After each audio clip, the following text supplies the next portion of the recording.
What's going on with Katy Perry? Why is she glitching? Wait for it.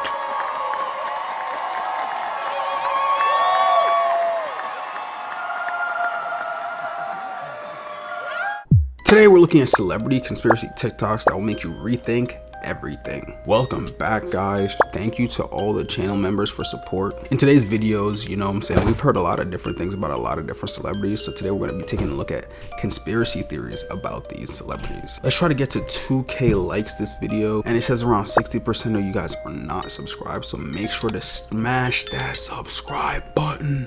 Let's go. Conspiracy claims that in the 1800s, an ancestor of the Kardashians sold her soul to 4 witches. What she would get for this was that every woman in the bloodline would have a successful career with money, fame, and beauty. But in return, there's a catch. The catch is that any man involved in their life would be cursed. So the reason this conspiracy has gone so viral is because look at the pattern in the men that has been involved with the Kardashians.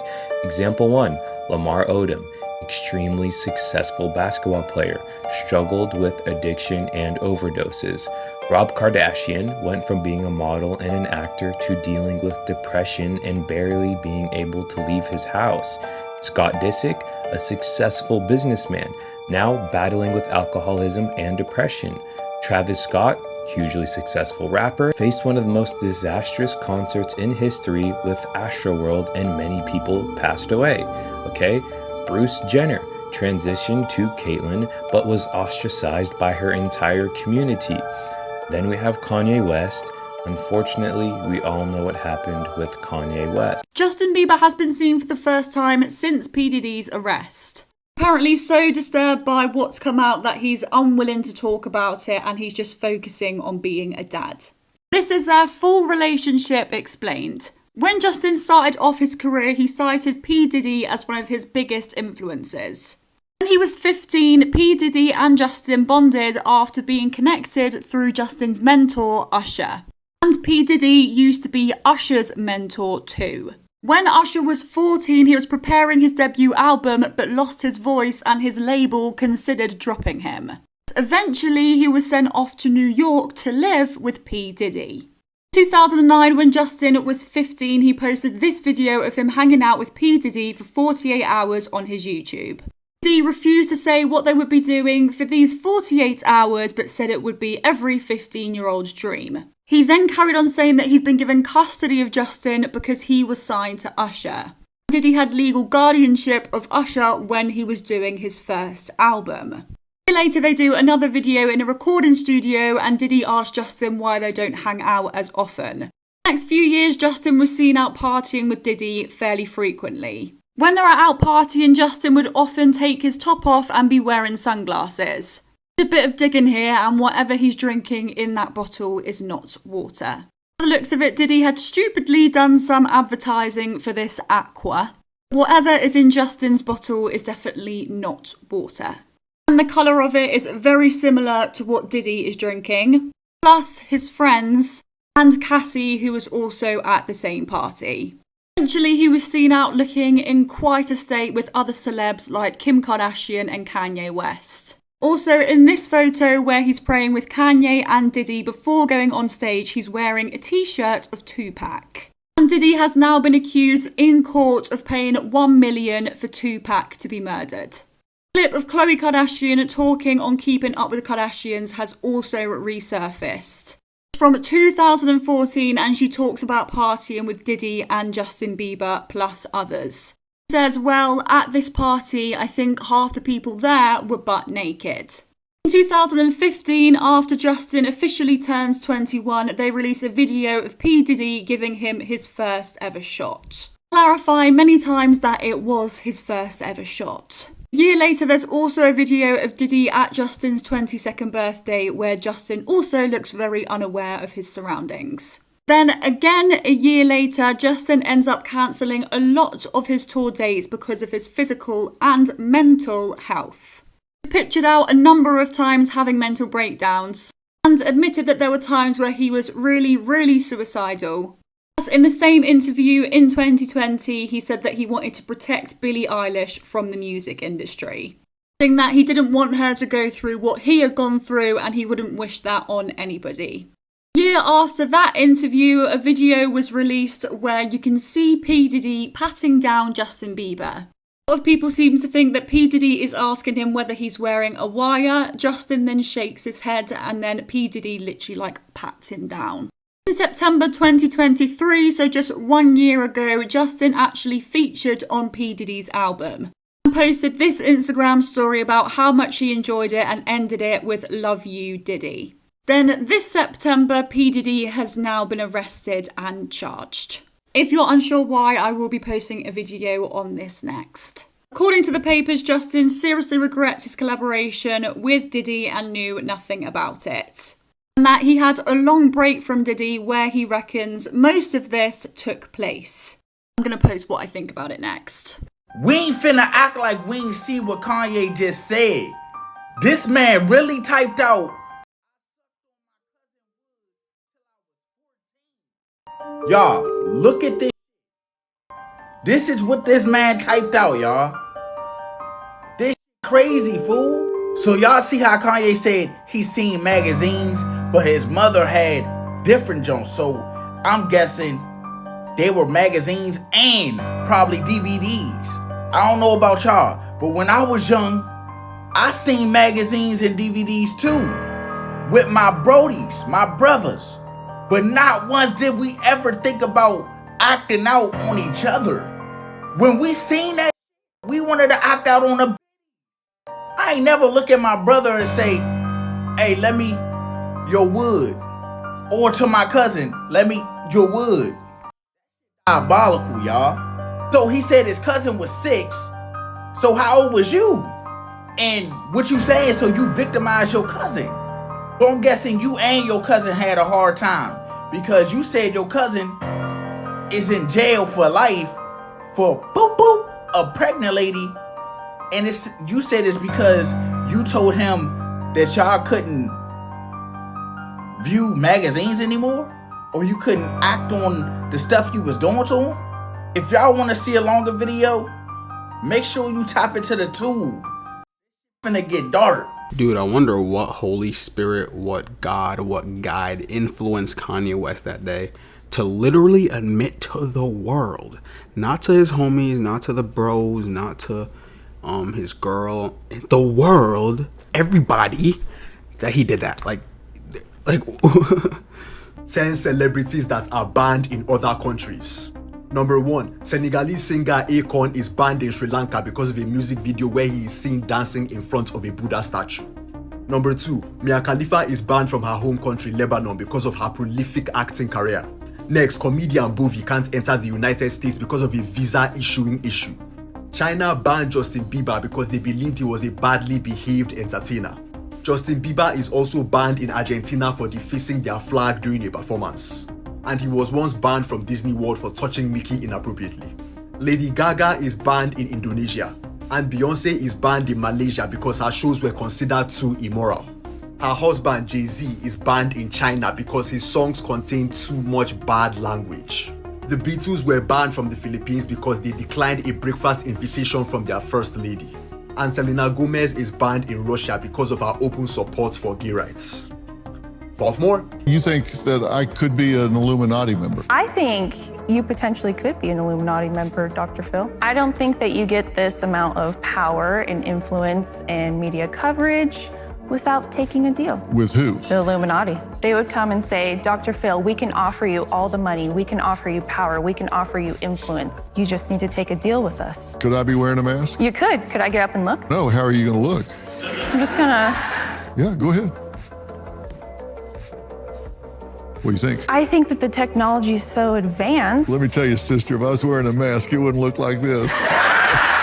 Honestly, what she was saying wasn't wrong. Like, when people say Illuminati, they're not just talking about some random underground cult that's just like, we will pay you money. They're talking about really powerful people that will pay other people because they're influenced. And the whole mask situation, like, he might not be wearing a mask, but he could probably have so good cosmetics on his face that he could look like that. Like, I'm pretty sure there was a thing where Michael Jackson dressed up as like a complete different dude, like an old grandpa or something, and the makeup was pretty good. So it's possible. Like, he doesn't have to have a mask on, but I don't know. I don't really think personally that like Dr. Phil was like has a mask on.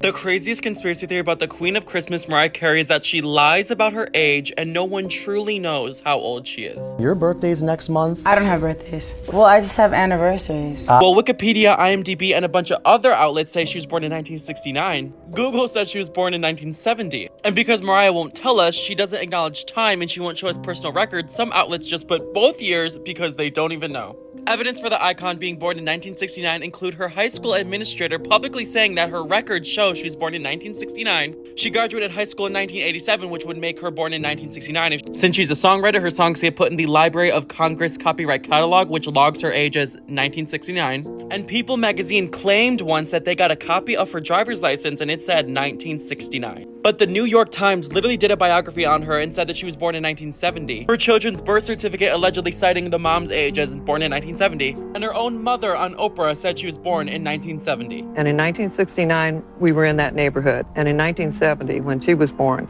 we moved out of. I'm gonna share what Mariah has to say about this now, but before I do, make sure you follow so you finally know the craziest conspiracy theories about each of these celebrities and request who you want to see next. For the last 30 plus years, whenever Mariah Carey is asked about her age, all she will say is that she doesn't have birthdays, she has anniversaries of her 12th birthday, and she's eternally 12. There's a conspiracy theory about your husband.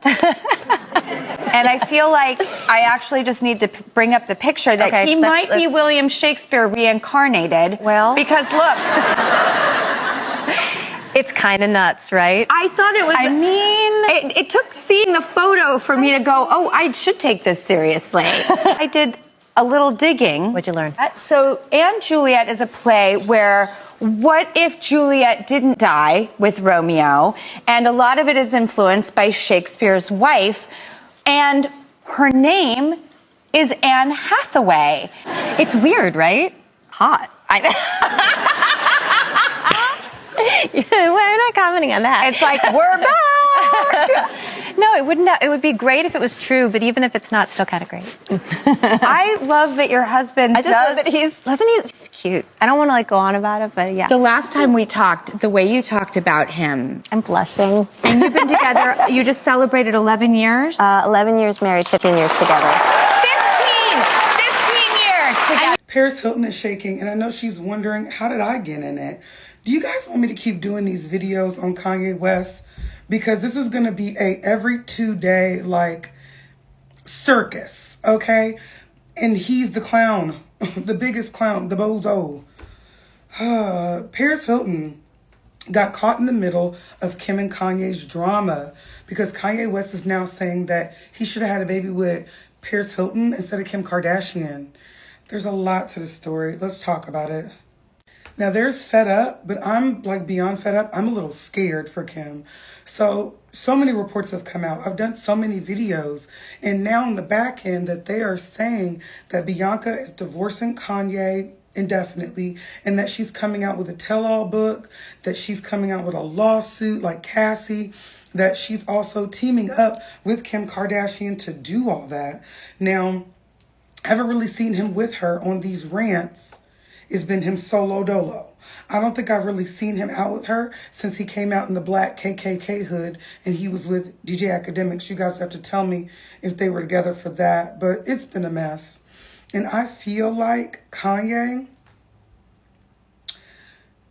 is having more than a mental breakdown. I feel like he is losing control over Kim in any of the situations. So he's like, the only way I can control her and control myself, because he feels controlled by Chris and Kim. He's like, they controlled what they wanted the image to be. They wanted to keep me quiet. Now, Tokyo Toni said that Chris wanted to help Kanye, not keep him quiet. So I think that he's doing everything. He's completely losing control because he doesn't want somebody to have control over him, right? People are saying it's a manic breakdown. It's a really long manic breakdown. It's taken a while. But he said on camera in this, intervention, meet up at his trailer, I have no idea, that he was salty that he had a baby with Kim Kardashian and that he had a baby with the assistant. If you know anything about Kim, she did used to be the assistant for Paris Hilton. When she first got in the industry, she would take all her designer items that her dad bought her and she would resell them on eBay, upping her name, or use them for clients, upping her name as a stylist. You got all these good pieces, you're putting them on other girls in the industry, they're going to the Met, period. And they did develop a friendship through that. Remember, the reason why Kim got in the industry to even meet Brandy to get to Ray J is because she was styling Brandy. So he's calling her the assistant. Now he's trying to play her like she's the help. And the saddest part is Kanye West has not seen Saint West all year. And I know Kim is going to take this footage to court and you won't be seeing your son for the whole 2025 or the rest of the kids while you're at it. Here's why Lil Uzi Vert was rushed to the hospital. On Monday morning, Lil Uzi Vert was quickly taken to the hospital from his luxury penthouse after experiencing a serious medical incident. According to sources close to the rapper, it all began when he suddenly collapsed in the middle of the living room and foam started coming out of his mouth. His girlfriend immediately called emergency services while security personnel reacted quickly. Witnesses say Lil Uzi was carried out on a stretcher, awake, while bodyguards used black umbrellas to shield him from curious onlookers and the media. He stayed in the hospital for 2 nights and was sent home on Wednesday to recover. The official reason for his hospitalization hasn't been shared yet, but Kanye West mentioned on X that Uzi was hospitalized for severe dehydration. Lil Uzi Vert hasn't talked about the incident yet, but his cousin said he's in very good condition and everything will be okay. Fans worldwide are sending support to one of today's top rappers as the internet buzzes with theories and concern. You gonna hate me for this one. Oh. Jay-Z, Pharrell, Diddy. Damn, Usher! Club Shay Shay's podcast is turning into this go-to spot for artists spilling the tea, and Usher just spilled a whole pot. He dished on the supposed shady stuff about Jay-Z and Diddy, spilling the survival secrets. But hold up, he didn't stop there. Apparently, there's an even bigger mystery than Jay-Z and Diddy, and he's pointing fingers at none other than Queen Bey herself, Beyonce. Yeah, Usher went there, talking about some next-level enigma with Mrs. Carter. A bit of a reckless thing for me because I think some of the actions that I had taken, some of the decisions that I had made began to sabotage me. And it may have been personal sabotage because I just wanted some idea. This week, Usher spilled some behind-the-scenes beans on Club Shay Shay, the podcast hosted by the former football champ Shannon Sharpe. Sharpe went in with the tough questions, asking Usher if he ever passed up on a collaboration and later regretted it. Usher's response? Hold on to your hat. You gonna hate me for this one, he said. Jay-Z, Pharrell, Diddy, and me were supposed to be a group. Yeah, that's crazy. I didn't say no. I didn't say yeah. I think that we just got caught up. We all got caught up in the moment. We were talking about it and having secret meetings about it. Usher went on to share more on the What Could Have Been saga. We were talking about music and how we were gonna flip it and the business side of things. Somehow we just got distracted and it never happened. That's one that I actually wish would have happened. While Usher has collaborated individually with Diddy, Jay-Z, and Pharrell, the epic foursome never joined forces to drop a track together. Back in 2002, Usher teamed up with Diddy on the chart-topping Billboard single I Need a Girl Part 1. The collaboration continued as Usher joined the Bad Boy Records founder on Better on the Other Side, a heartfelt tribute to the late Michael Jackson. Fast forward a few years, and Usher found himself in the studio with both Jay-Z and Beyonce for his 4th studio album, Here I Stand. Jay-Z dropped a verse on Best Thing, while Beyonce lent her vocals to the remix of Love in This Club. And let's not forget Usher's 2012 Lookin' For Myself album, where Pharrell jumped on the track Twisted. Absolutely, Pharrell and Jay-Z have both dipped their toes into the supergroup scene. Pharrell joined forces with Lupe Fiasco and Kanye West to create Child Rebel Soldier back in the 2000s. Meanwhile, Jay-Z had his stint in the New York-based Collective Murder Inc., alongside J. Rule and DMX. However, maybe that's when Usher was exposed to the real face of Beyonce. Usher shared a charming anecdote about meeting Beyonce back in the day when she was part of the girl group, The Dolls. Managed by Daryl Simmons, a producer and songwriter who collaborated with Usher, The Dolls visited Atlanta for the first time. Usher, being the responsible teenager, was asked to look after them. I think I looked over them while they were doing something in the house. I had to watch over because I was like the authority because I guess I was the teenager at the time, Usher explained. He clarified that he wasn't a nanny or a manny, but more of a chaperone, ensuring they stayed out of trouble. Reflecting on those early days, Usher admitted he didn't foresee Beyonce's global stardom, but he noticed her unique talent and brightness. He expressed genuine excitement for her incredible success, describing it as really great for my sister, to see that she's done so amazing and continue to thrive and just get bigger and better. Usher and Beyonce's bond extends beyond mere professional collaboration. It's a testament to a genuine friendship cultivated over the years. Their history is peppered with joint projects and mutual support, showcasing a camaraderie that goes beyond the spotlight. In 2003, Usher took the lead in Beyonce's Naughty Girl music video, revealing not just their professional chemistry, but also their impressive dancing skills. The duo continued to captivate audiences in 2008 when they delivered a powerhouse duet of Love in This Club Part 2 at the BET Awards, leaving the crowd in awe of their vocal prowess and stage charisma. Usher hasn't shied away from expressing his admiration for Beyonce, acknowledging her profound impact on the music industry, cultural landscape, and her philanthropic endeavors. Beyond the glitz and glamour, he sees her as a dedicated mother of 3. Usher's repeated affirmations of their bond, labeling her as his sister. Mr. Blind piano player Stevie Wonder is lying about being blind and can see just fine. Music legend Stevie Wonder has been blind since he was a baby, but there's a big conspiracy theory that he's not because he does things like perfectly catch falling microphones right into his hand, frequently sit courtside at NBA basketball games, and take very accurate photos of people, point the camera right at them when his very famous friends in the industry even stay exposing him. Maybe he thinks being a blind piano player is a cool brand. I've been spending my whole life with him thinking he can see. I know he can see. What's the most surprising thing about Stevie Wonder that public doesn't know? He can really see. But y'all don't know Stevie can see. Stevie can see. It's just an act. Stevie walks on stage, walks to me, looks me dead in my eye and says, Anthony, get me to a piano. I was like, Stevie, well, hell, if you just walked to me, you could have walked to the piano. He caught himself and had to play it off. Door opens, it's Stevie Wonder. And then walks to an elevator. Says, what's up, Shaq? Presses the button. I'm gonna tell you what Stevie Wonder has to say about these rumors, but before I do, make sure you follow so you finally know the craziest conspiracy theory about each of these celebrities and request you want to see next. When TMZ point blank asked him if the conspiracy theory about him being able to see is true, all he said was, it could be. What? 2 things. Either he's partially blind and he's just like, he can kind of see, but he just labels himself as blind. Or 2, he's just faking it and he's not blind at all. Evidence affect you. Ron Goldman's blood and Simpson's Bronco, Simpson's blood in so many places. Barbara, that was the most devastating part of the whole trial for me. I wake up in the middle of the night. I'm so conflicted because of that blood evidence. It's very difficult for me. You had many discussions with A.C. Cowlings about the blood. You and Cowlings, 2 of Simpson's best friends. And he also expressed doubt. Yes? Yes. If you can imagine 2 men who have known O.J. I, 25 years, and A.C. grew up with him, knows him much better than I.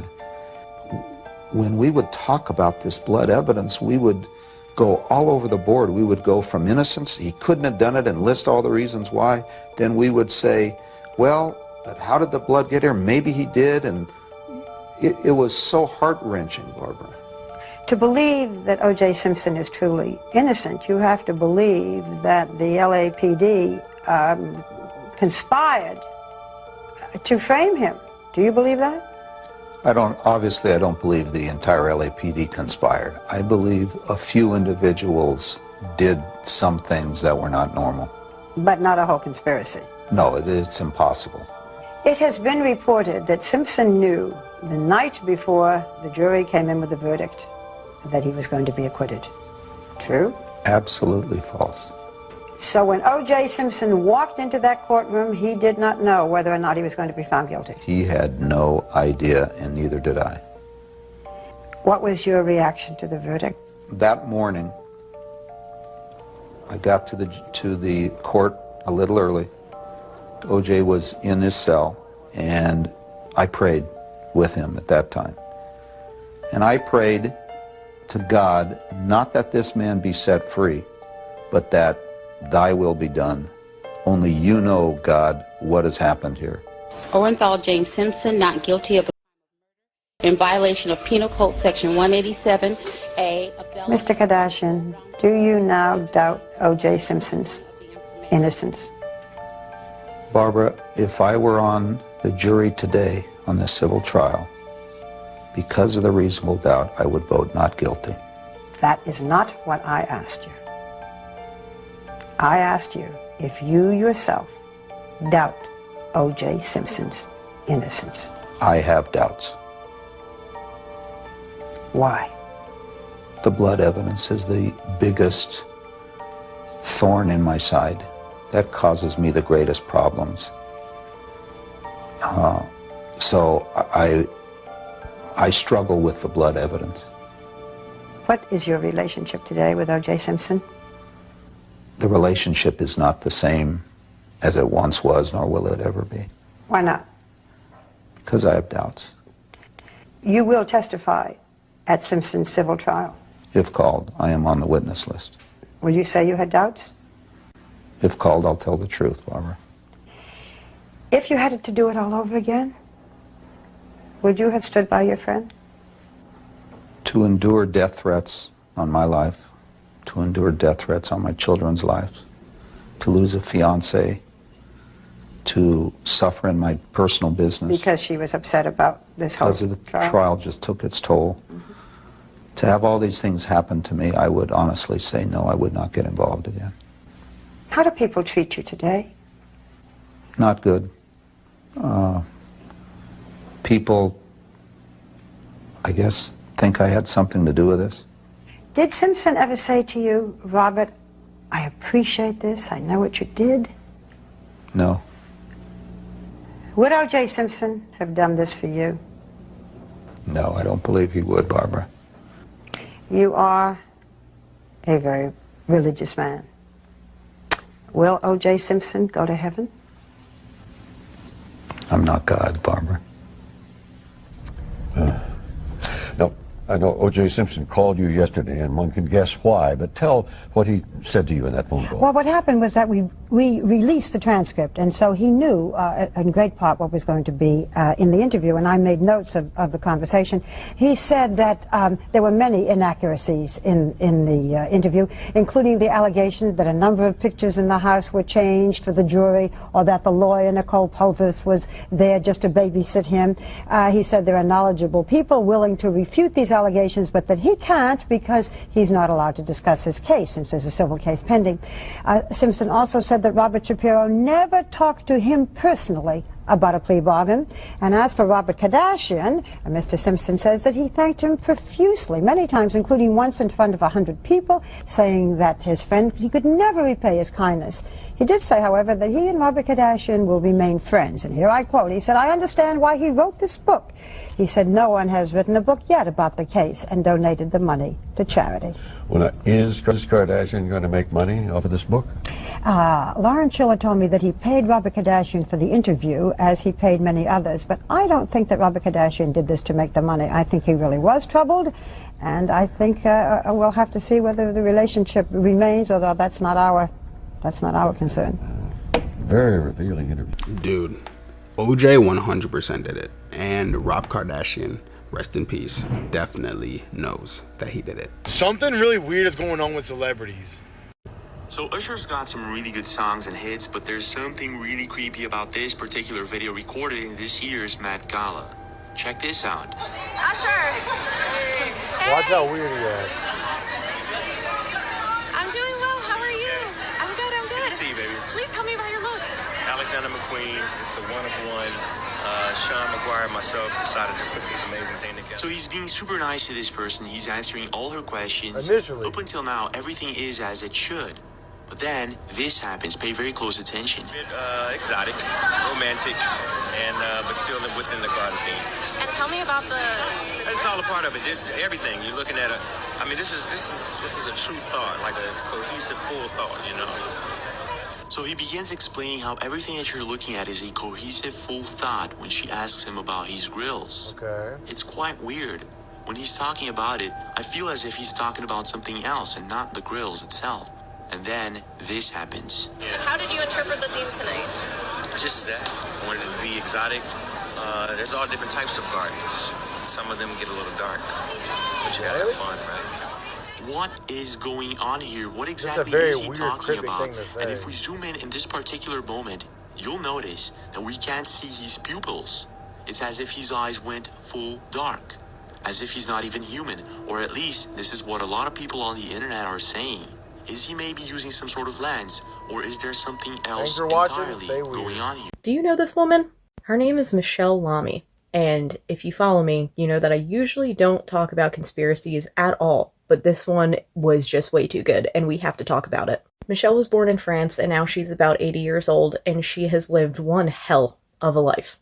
She went to school to practice law, and then ended up opening some clubs and restaurants, and then eventually worked her way into the fashion industry, which is where she discovered her now husband, Rick Owens.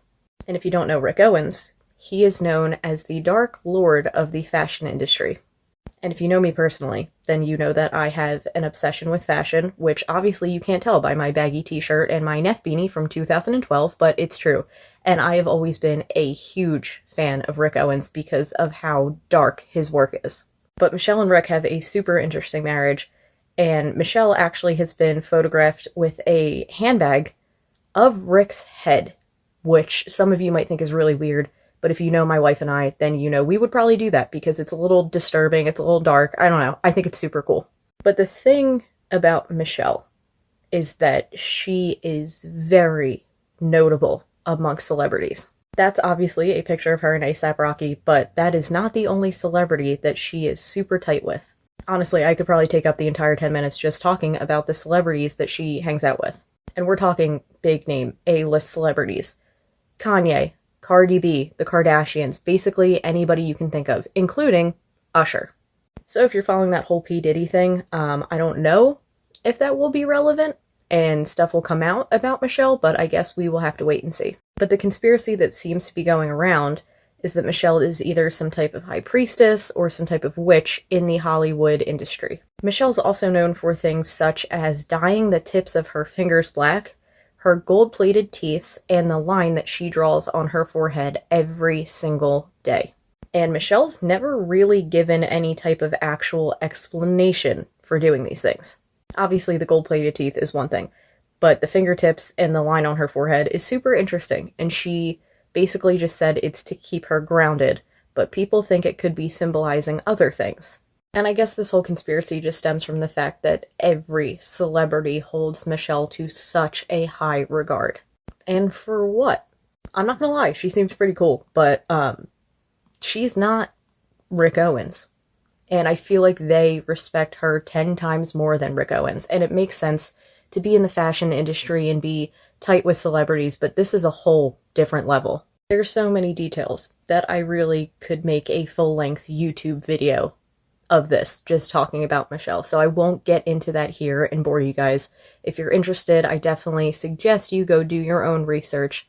But I am so fascinated by Michelle Lami. And I do want to say, the other person that she seems to be very friendly with is Marina Abramovic. If you're not familiar with Marina Abramovic, this is her. You might know her from some of her performance pieces. She was the lady who did a performance piece where she laid out a table of things, both good things and bad things, and let the audience do whatever they wanted to her with no consequences for a set amount of time. I don't remember how many hours it was, but wow.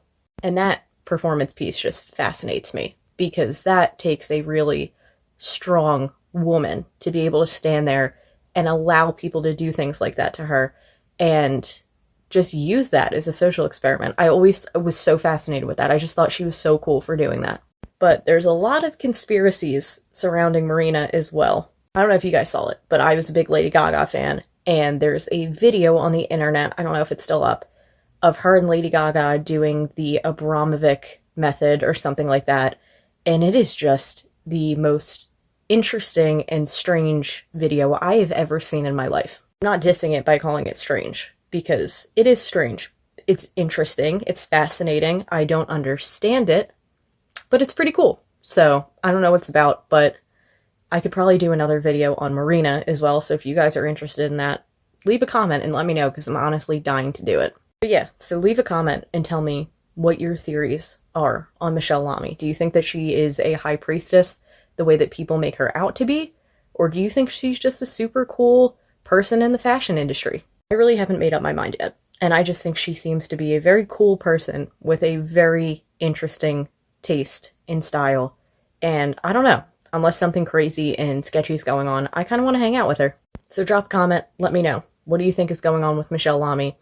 Also leave a comment if you want me to do a conspiracy story about Marina Abramovic, because that's another really deep rabbit hole. Celebrities who changed their looks after becoming the famous Jojo Siwa.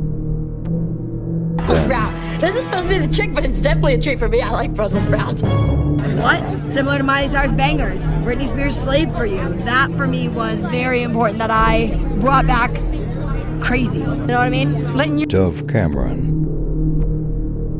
Then There's nothing else like it, and I keep trying to find other ways to put it, but there's really just nothing else like it. It's like this sonic boom, and it's overwhelming and it's heartwarming. It is so difficult because it's just like they're both full-time commits and they're really incongruous with each other. Amanda Bynes. Embarrassing, because like I was in such an awkward stage of my life, and so who wants their awkward stage like broadcast, like, oh, you know? Now. So I saw a couple of stories online that say I have a new look, and I was never open about this before, but I actually had blepharoplasty surgery on the skin folds in the corners. All right, it's time. It's time for us to talk about it.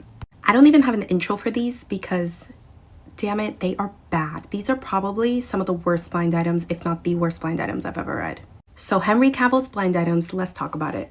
But before we start, y'all know what I always say. Everything I'm about to say is alleged. This is all public information from the internet. You don't have to believe a word that I say because truly, I'm just some bitch on the internet. So Henry's blind items in 2013 start off relatively normal, like talks about his relationship with Kaylee Cuoco being PR because they share the same publicist, blind about him cheating on his ex-girlfriends, things like that. 2015, we start hearing a little bit more about his substance abuse. We start hearing that he was replaced in an upcoming movie Stratton because of the substance use. He would attend press events and then go on what the blind called a hooker binge. And that apparently in the movie Batman vs. Superman, his substance use was affecting his acting so much that they not only had to fill in a bunch of scenes with CGI, but they actually ended up having to cut out some of his scenes and just add more of Ben Affleck's scenes in the movie. A blind in 2015 also tells us about back in 2012 when he first landed the Superman role, that he was talking about it at a private club. He allegedly had his eyes set on a woman that was at the club, and apparently only after they spent a few days hooking up did he tell her that he allegedly has herpes. The blind alleges that the girl flipped, and when she asked him why he didn't tell her earlier, he just shrugged it off and then dropped her and found somebody else to hook up with. And this is also the year where he starts dating Tara King, who was 19 at the time. She was a college student and he was 32. The blind alleges that he brought her to the premiere of Batman vs. Superman, and that apparently because she lives at home, her parents came too. And this is where things start to go downhill very fast. This is the first blind that I could find that we hear about his alleged preference for girls in high school. And this is from 2016. The blind says, this superhero has a thing for dating girls in high school. His publicist will say they're in college if asked, but he likes them in high school. In 2018, I don't know if y'all remember, but he made those comments about the Me Too movement, saying that the Me Too movement made him afraid to go out and date because he didn't want to be labeled as a grapist, which I think speaks for itself. We don't even need to talk about how bad of a statement that is. Anyway, in 2018, we have another blind about his alleged preference for high school girls, saying another 17-year-old for that foreign-born A-list superhero. He has a thing for high school girls. The last one nearly caused his career to come crashing down, but he won't ever change. Another blind for Henry says, with an age of consent of 14, this foreign-born A-list, mostly movie actor, has been more disgusting than usual the past few days while promoting a movie. And that is talking about Henry being in Beijing promoting Mission Impossible, I believe. And the blind that follows that blind says that certain people at the studio know what happened in China, but the numbers are few. It says that the studio wants to leave the door open for a return, and that since it was legal there and there are no witnesses, who would actually say anything. This man was busy in 2018 because we have yet another blind about how he was dating another girl in high school while he was living in Hungary, which the age of consent over there is 14. 2019, he starts working on a movie called Enola Holmes. And we have a blind that says, while he usually goes for older high school teens, he was the one who had final say on casting a way underage foreign-born actress. And that was about Millie Bobby Brown. According to the blind, he wanted to get to know Millie better. Then we have a blind comparing him to Paul Walker. The blind says that Paul was actually the one who had the biggest age gaps between who he would romance and SA, but that Henry instead likes to stay in the 16 to 17 year age range. And that's because allegedly, if he's ever busted, he can say that it was legal in whichever country he was in. The blind also alleges that he doesn't really hide that he dates girls in high school despite being in his mid-30s at the time. The blind alleges that the latest teen he was dating was Freya Allen from The Witcher, that she was allegedly 16 when they began hooking up, but that he would say that it's 17 if asked because 17 was legal at the time in the country that they were in. And there's multiple blinds about them. This is actually a super common theme. There's another blind about how allegedly he likes going on those like free cam sites to talk with people, and that apparently, you know, he's been known to be on there with a couple teens. I'm talking about like Omegle and stuff like that.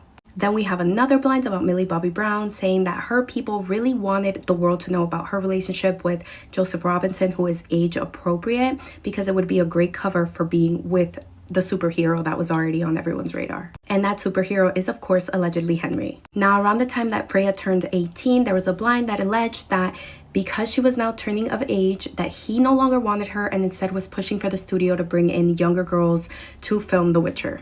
Then another blind alleges that a barely legal actress was brought in for Henry by his people so that he could hook up with her because they were worried about how young he'd actually go if they didn't bring someone in for him. And of course, this was legal in the country that they were in. In 2020, there were some reports that came out about how Henry had been injured on the set of The Witcher. And a blind alleged at the time that sure, you can call it an injury, but you can also call it laying low after what happened in the trailer with a woman who is about to sue him. 2021, we have a similar blind that says that he and his people are scrambling because they know that there is some career-ending stuff that's about to come out. So they made him go public with another quote-unquote PR relationship. Then in 2022, we have a blind referencing Henry and Jared Leto saying it is kind of crazy that there are two superheroes and a current/former villain in this universe who have now been accused of questionable interactions with underage females. Maybe if R. Kelly gets out of jail, they will hire him too.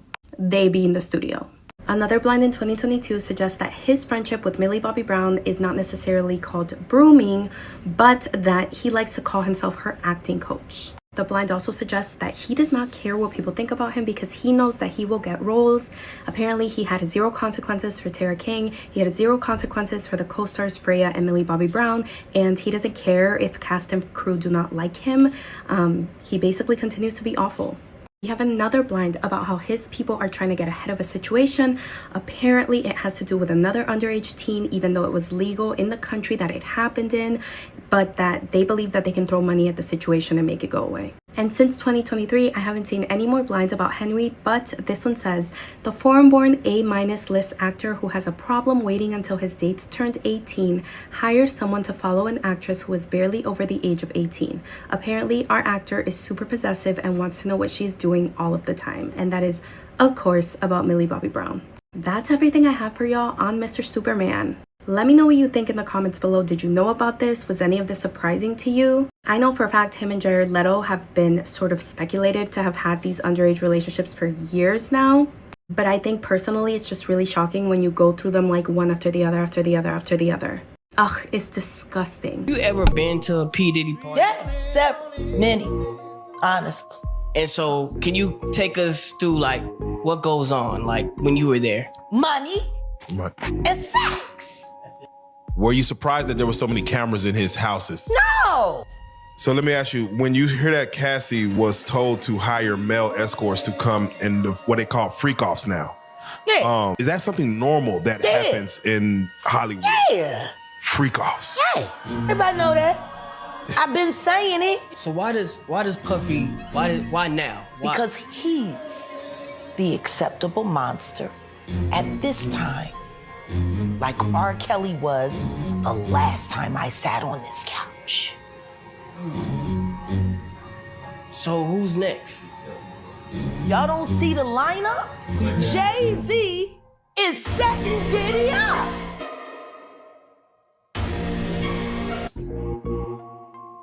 He lined up D. Haven, stole his life and identity. He lined up Big L, stole his life and identity.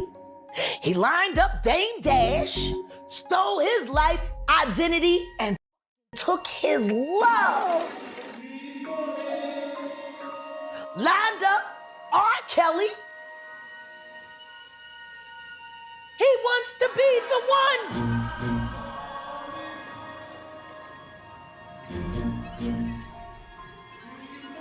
A post by Kris Jenner in October may have revealed that Kim Kardashian was the mystery buyer of a $5 million Basquiat painting. Just look at Kim's home here. This is the full picture of it.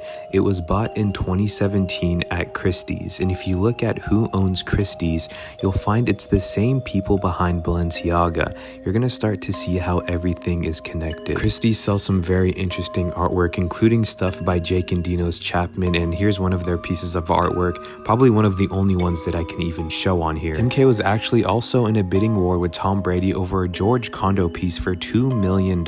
If his name sounds familiar, he's the one who created those private invitations for the A-list only all-white party last year. Now Brady's also a big Basquiat fan. Just look at the background of his home here. I also once noticed an interesting Basquiat painting in Ellen's home. You might remember this video, but she posted this during COVID. And isn't it strange that her shirt matches the painting that I showed you earlier? But as the camera pans over, you can see in the background of her home the Basquiat painting, and this one in particular says evil thoughts, but you'll start to learn she has quite a few of these. This one in particular has interesting letters on it, similar to what you would see in the work of Marina Abramovich. And then Ellen once posted this picture of her cutting her own mother's hair on Instagram, and if you look above this picture, you can see another Basquiat painting, and this one just seems off. 5 celebrities with disgusting habits on set. The last one will shock you. Number 5, Dwayne Johnson. Rumor has it that while filming Red 1, Johnson used water bottles to relieve himself to avoid wasting time on bathroom breaks, then handed the bottles to crew members to dispose of. There was even an incident where fans spotted his filled urine bottles during a gym workout. Number 4, Will Smith. During the filming of Men in Black, Smith allegedly let out a powerful fart so foul that the entire crew fled the set, causing a 3-hour production halt. Number 3, Robert Pattinson. He's admitted to going days without showering or washing his hair. While shooting Twilight, crew members complained that his hair reeked unbearably. Additionally, during the Batman filming, he stole over 150 pairs of socks from the set, despite strict rules against taking anything home. Number 2, Jared Leto. To get into character for Suicide Squad, Leto sent bizarre gifts to co-stars, such as dead rats and used condoms. His erratic behavior led crew members to label him a lunatic. Number 1, Jeremy Jackson. The former Baywatch actor confessed to secretly sneaking into his female co-stars' trailers to sniff their worn swimsuits. This invasive and unsettling behavior was widely criticized as a gross violation of privacy. If you ever judge a book by its cover, well, please, for the love of God, don't do that with Michael Jackson. See, because of how Michael Jackson spoke and because of his size, people thought he was soft. Michael Jackson wasn't soft. Just ask Tupac. He learned that the hard way. Now, what I'm about to tell you is an industry rumor.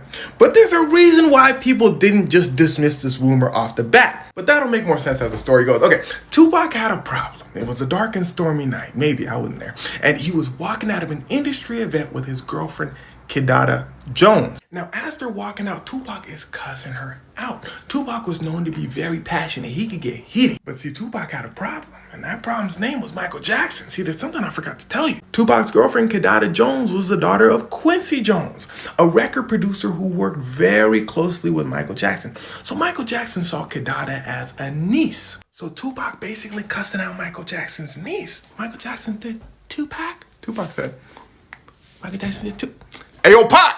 Yeah, Michael Jackson could sound like a grown man when he wants to. His voice is actually pretty deep. Tupac said, ooh, that sounds like a grown man. Oh, it's just Michael Jackson. Michael Jackson said, yes, it's me, Pac.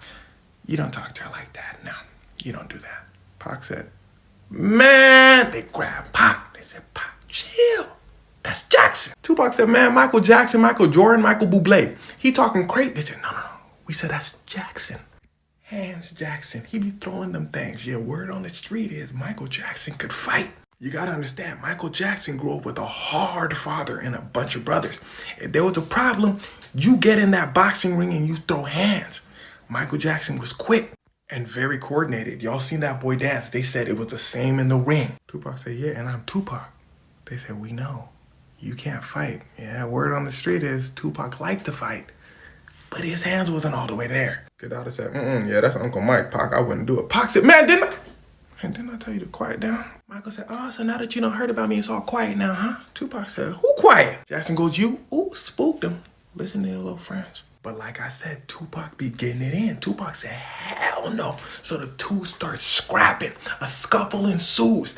They get separated by both camps. And what do we say about them hands? Apparently, Michael Jackson gave Tupac a two-piece. But they quickly get separated, and that was that. Now, here's where things start to get wicked. Like I told you in the beginning of this video, this whole story is a rumor. But why this rumor wasn't immediately dismissed is because people knew who Michael Jackson and Tupac were as people. Everything I told you in this video. Tupac be cussing people out. Entirely possible. If Michael Jackson catches you being disrespectful to someone, it doesn't even have to be someone he knows. I can guarantee you Michael Jackson is going to step to your face and tell you to watch your mouth. That's who Michael Jackson was as a person. Ask Jay Leno. Michael Jackson said, yeah, Jay Leno was talking crazy about me, so I had to choke him. The interviewer said, you had to what? Michael Jackson said, no, it was all in good fun. But he got the message. But on the flip side, even if things got heated, the two probably wouldn't throw hands. Michael Jackson was just too famous at the time. Nobody would let Tupac get close. Matter of fact, Tupac might say a word or two back, but I don't think he would ever raise a fist to Michael Jackson. I mean, true, I don't think they would fight specifically, but if they did, that'd be crazy. I wonder if Michael Jackson could fight, because I know he could dance, and with all those static movement, he probably could hit Tupac with some like crazy Spider-Man move. But let me know what y'all think about that, man. I'm telling you, some of these celebrity conspiracies are crazy, mostly the Diddy ones. Dang, dude. Every time a new baby is born, the basis of the New Deal. But ever since, they've been slowly replacing all the world leaders to create a nuclear holocaust to make global warming real for their takeover. That's how they made up the Cold War, by sending Laika to space to bite Neil Armstrong while Kubrick was faking the moon landing. Now they're using satellite waves, contrails, and measles vaccines as mind control, and fluoridating the water to keep people's gold fillings intact so they can be sent back to, you guessed it, the Federal Reserve, where all the gold and birth certificates are stored by the real puppet master, the world monarch, the all-seeing eye who controls everything in the world. Yeah, that's crazy. Honestly, I would not doubt that theory. I feel like that's a very interesting theory. But at the same time, today I literally saw this video based off of them saying something about Neil Armstrong. I'm about to put it in right now. I'm going to step off the left now.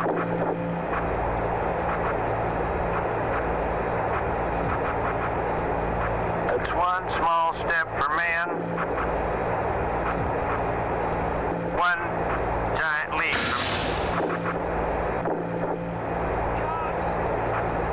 So, I guess you want to do it again. Okay.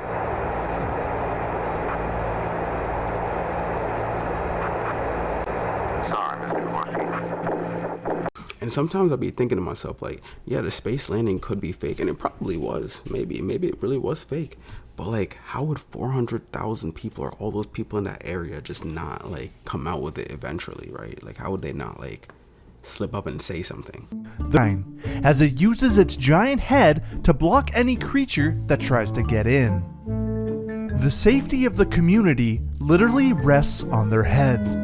Top 3 worst torture methods. The last one is insane. Number 3, the sweetest drink. Sounds like some nice, refreshing hot tea, right? Well, it wasn't. Peasants were forced to drink a mixture of poo and pee and other foul things that was found that day in order to get them to pay their taxes. Yeah, the IRS was something else back then. Number 2, the brazen bull. This was a method used in ancient Greece. They would place you in an iron bull that was roasted from the bottom, while the head of the bull was designed in such a way that your screams would come out and sound like a real bull.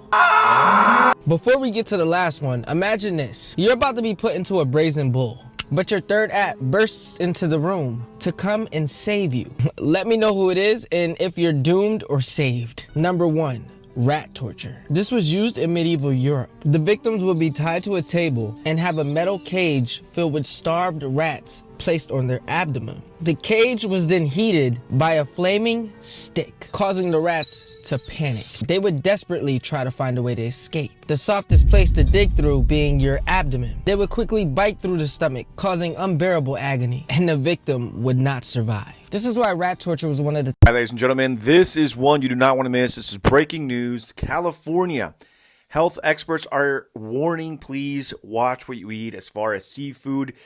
If you consume this, you might die or even be in a coma, so listen up. It says here, the California Department of Public Health has issued a quarantine for all recreationally harvested mussels for the entire coastline from May 1st through October 31st. A separate advisory also includes clams, scallops, oysters in Santa Barbara, Los Angeles, Orange, and San Diego counties. The warnings do not affect commercially sold shellfish from certified sources with health officials. Sorry, I had to go back there for that last word. But this is essentially, there is this very toxic algae out that is infecting not just shellfish, but it has killed sea lions, it has killed whales, it has killed essentially most sea life is being impacted by this in one way or another. If they're not dying, they're getting sick, or something's happening. So you definitely want to be careful with it. So for whatever reason you do consume it, it says here, early symptoms of shellfish poisoning include tingling of the lips and tongue, which may begin within minutes to a few hours after eating toxic shellfish.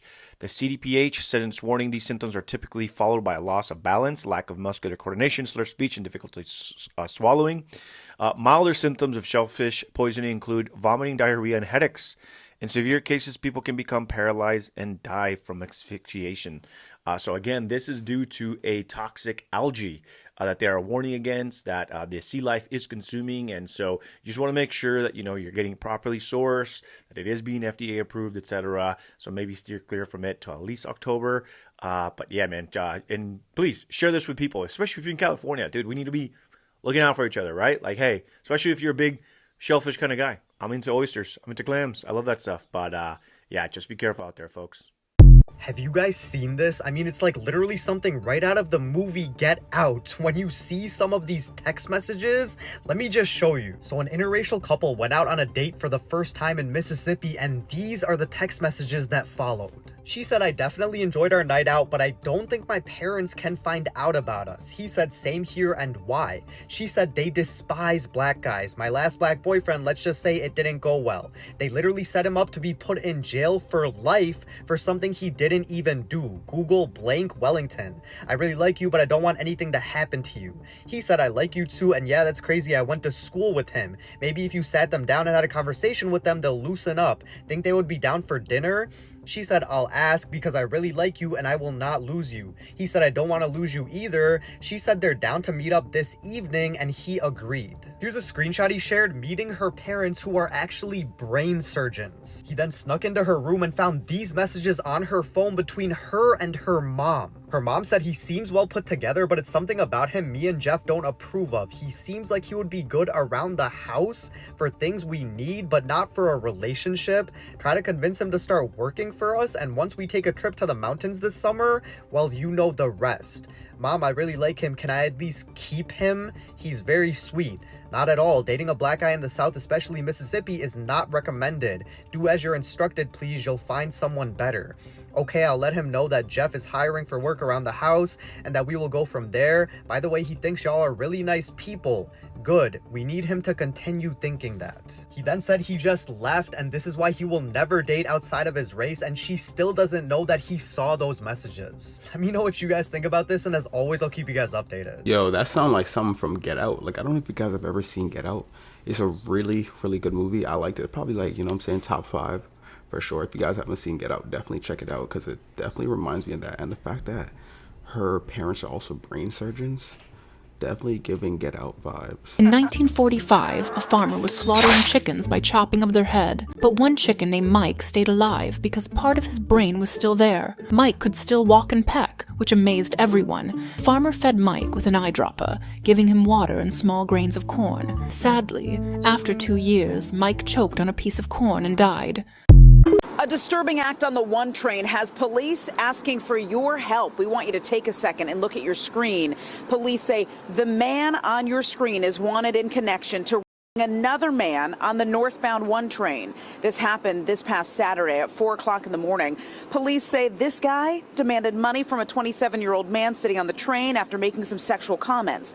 Then investigators say while the train approached the Christopher Street subway station, the suspect forced the victim to perform a lewd act, then got off the train. According to the NYPD crime stats, overall transit crime citywide is up by 25% compared to the same time last year. At the start of the year, Governor Hochul pledged to increase the presence of the NYPD on subways, including placing 2 officers on each train. Now, the NYPD is asking if you know who this man is, call police or your local precinct. In the West Village, in Kalorama, Pix 11. What happened? What happened? What happened on the train? Huh? What happened on the train? Got me, G! Why were you sniffing your fingers? I'm from mom's house. You sniffing. What did you have to say to the victim? Oh! What did you have to say to the victim?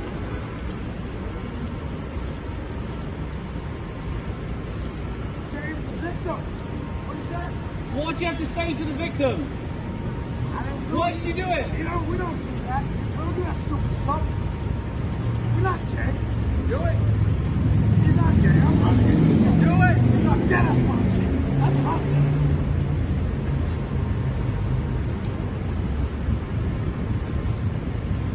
It's quite interesting he would say that when there's literally like a camera that shows everything. He said, I didn't do it. It just caught me on camera live, 4K. I didn't do it. Everything's gonna be okay. However, next week, sometime between May 7th and 13th, a spacecraft that has been orbiting Earth for over 50 years is going to hit Earth. This is insane. A spacecraft called Cosmos 482 was launched in 1972. It was meant to travel to the planet Venus to explore its incredibly hot and toxic and acidic atmosphere and surface. But instead, things went wrong and it broke up into pieces in orbit around Earth, where some of it has been for the last 53 years. And now a chunk is falling to Earth, and astronomers believe it's the chunk that was supposed to land on Venus. And that's the problem, because normally when satellites and stuff come back to Earth, they burn up and disintegrate when they re-enter Earth's atmosphere. But this was meant to go to a planet, a crazy planet, Venus. So it has a heat shield and it's meant to withstand up to 300 Gs of acceleration. So there's a really good chance it does make it to a planet's surface, just the wrong planet. It's probably gonna hit Earth. It's not super big, it's only about 1,000 pounds and about 3 feet in diameter, but it will be traveling incredibly fast because it will basically be falling from outer space. This is what the orbital path is looking like, so there's a good chance it'll land somewhere along this line, and a lot of it's over the ocean, and it could land somewhere else. Or maybe it's been in space for so long and traveled through so much radiation that its heat shield sucks now and it doesn't hit the surface. But it would not hurt to keep an eye out. This is the most terrifying torture of the olden days to do it. First of all, your hands and feet are tied, and bamboo plants are planted under your body. And bamboo grows 3 feet every day. And with the sharp tips of bamboo, bamboo comes out tearing your body in one day. During World War II, on the battlefield, a bullet struck a nurse in the abdomen as she was tending to wounded soldiers. Fortunately, the bullet simply passed through her body without causing fatal harm. However, what happened next was beyond explanation. A few months later, the nurse gave birth to a healthy baby boy, despite never having been intimate with any man. It turned out that before hitting her, the bullet had first struck a soldier in the groin. Carrying sperm, the bullet then passed through the nurse's abdomen and, in an almost miraculous twist of fate, somehow fertilized one of her eggs, leading to her pregnancy. The entire incident seemed too incredible to believe. But if that sounds unbelievable, history has recorded an even stranger event. In the year 1184, a group of nobles gathered on the 3rd floor of a castle for a grand banquet. As the festivities were underway, the floor suddenly collapsed, sending dozens of nobles and servants crashing down to the 2nd floor. But the impact was too much. The 2nd floor gave way as well, causing them to plummet further down into a massive cesspit below. Tragically, about 60 nobles drowned in the 4-meter deep pit of waste. Ironically, the cesspit had been scheduled for cleaning the day after the banquet. No one could have predicted such a horrific accident. It wasn't until several days later that the bodies were finally recovered. This that shit I be talking about, y'all. Y'all see this shit? They built a robot the size of a grain of salt. And I'm not even exaggerating. Look at this shit, y'all. That's the US penny. And that's the fucking robot, y'all. Do you see how tiny that shit is? Look like a fucking tick. It's the world's smallest remote control robot at 0.02 inches, y'all. And the crazy part is, it don't use batteries to move. They move the junk with a laser, y'all.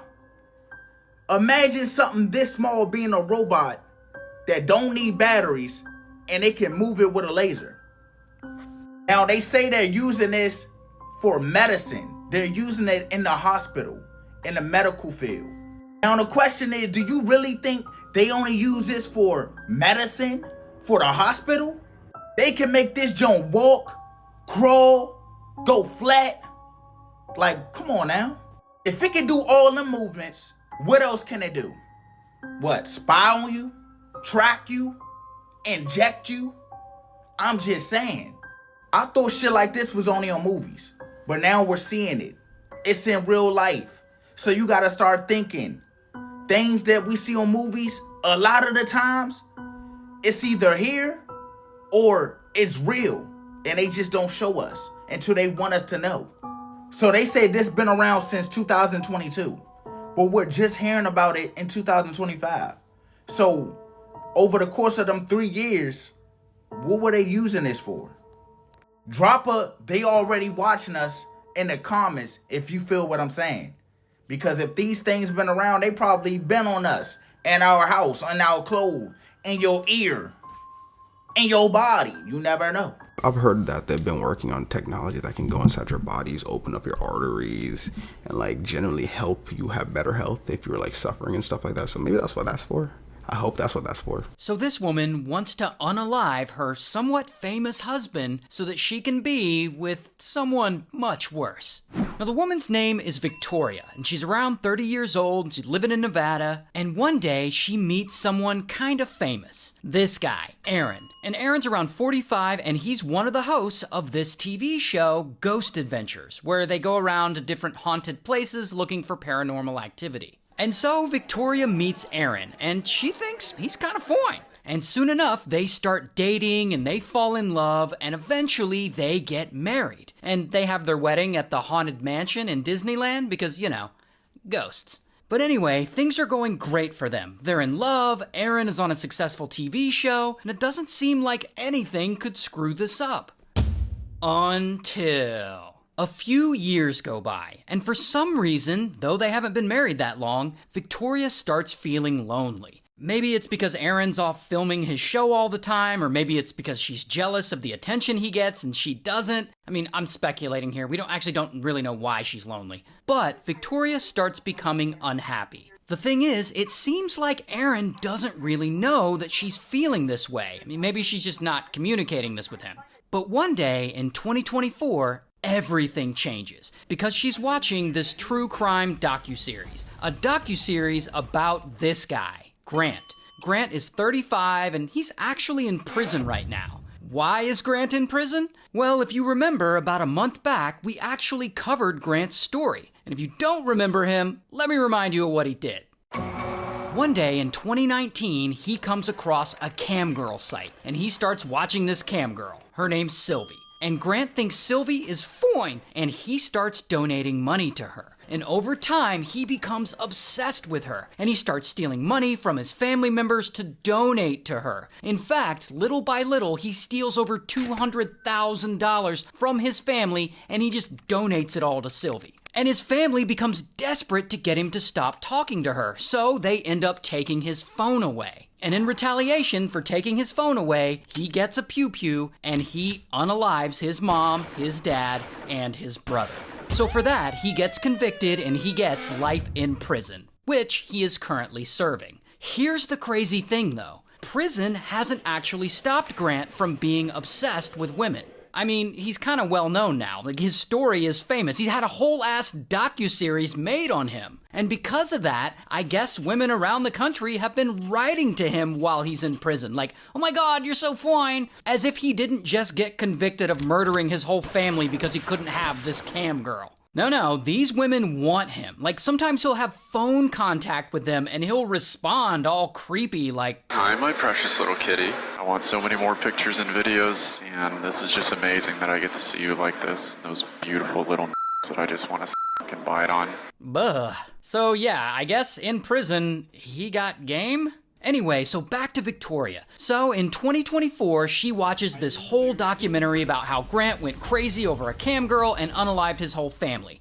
And for reasons I'll never understand, she's like, oh, he seems like a nice guy. I really want to get to know him. And that is when apparently Victoria writes to Grant. And I assume he writes back. And soon they hit it off and they're communicating back and forth. And at some point, while in prison, Grant low-key gets a contraband phone, which is a cell phone that he would keep hidden because prisoners are not supposed to have cell phones. So he gets this phone, and he and Victoria start texting one another. And I guess over time, they really start liking each other, and they fall in love. Now keep in mind, she's still married to Aaron. So now she's having like a full-blown emotional affair. And she starts texting Grant about how she wants out of her marriage and how how she'd rather have a life with him, while poor Aaron, who from the reporting I've read is universally described as a nice guy and a big teddy bear. This guy has no idea any of this is going on. He apparently believes nothing is wrong with his marriage to Victoria and that everything is going great, because while Victoria is around Aaron, she's pretending that it is.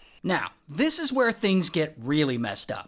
So Victoria and Grant are texting back and forth all the time, and they allegedly come up with a plan to get rid of Aaron for good. They decide to hire a hitman to take Aaron out. And so Grant is apparently all excited and he gets right to work on this plan. And he uses his contraband phone to contact someone he knows on the outside. I guess he just texts this guy and he's like, "Hey, wanna murder someone?" And this person is like, "All right." And through text, Victoria agrees to pay this hitman $11,515, which is a very specific amount. But anyway, boom, they have officially set this plan in motion.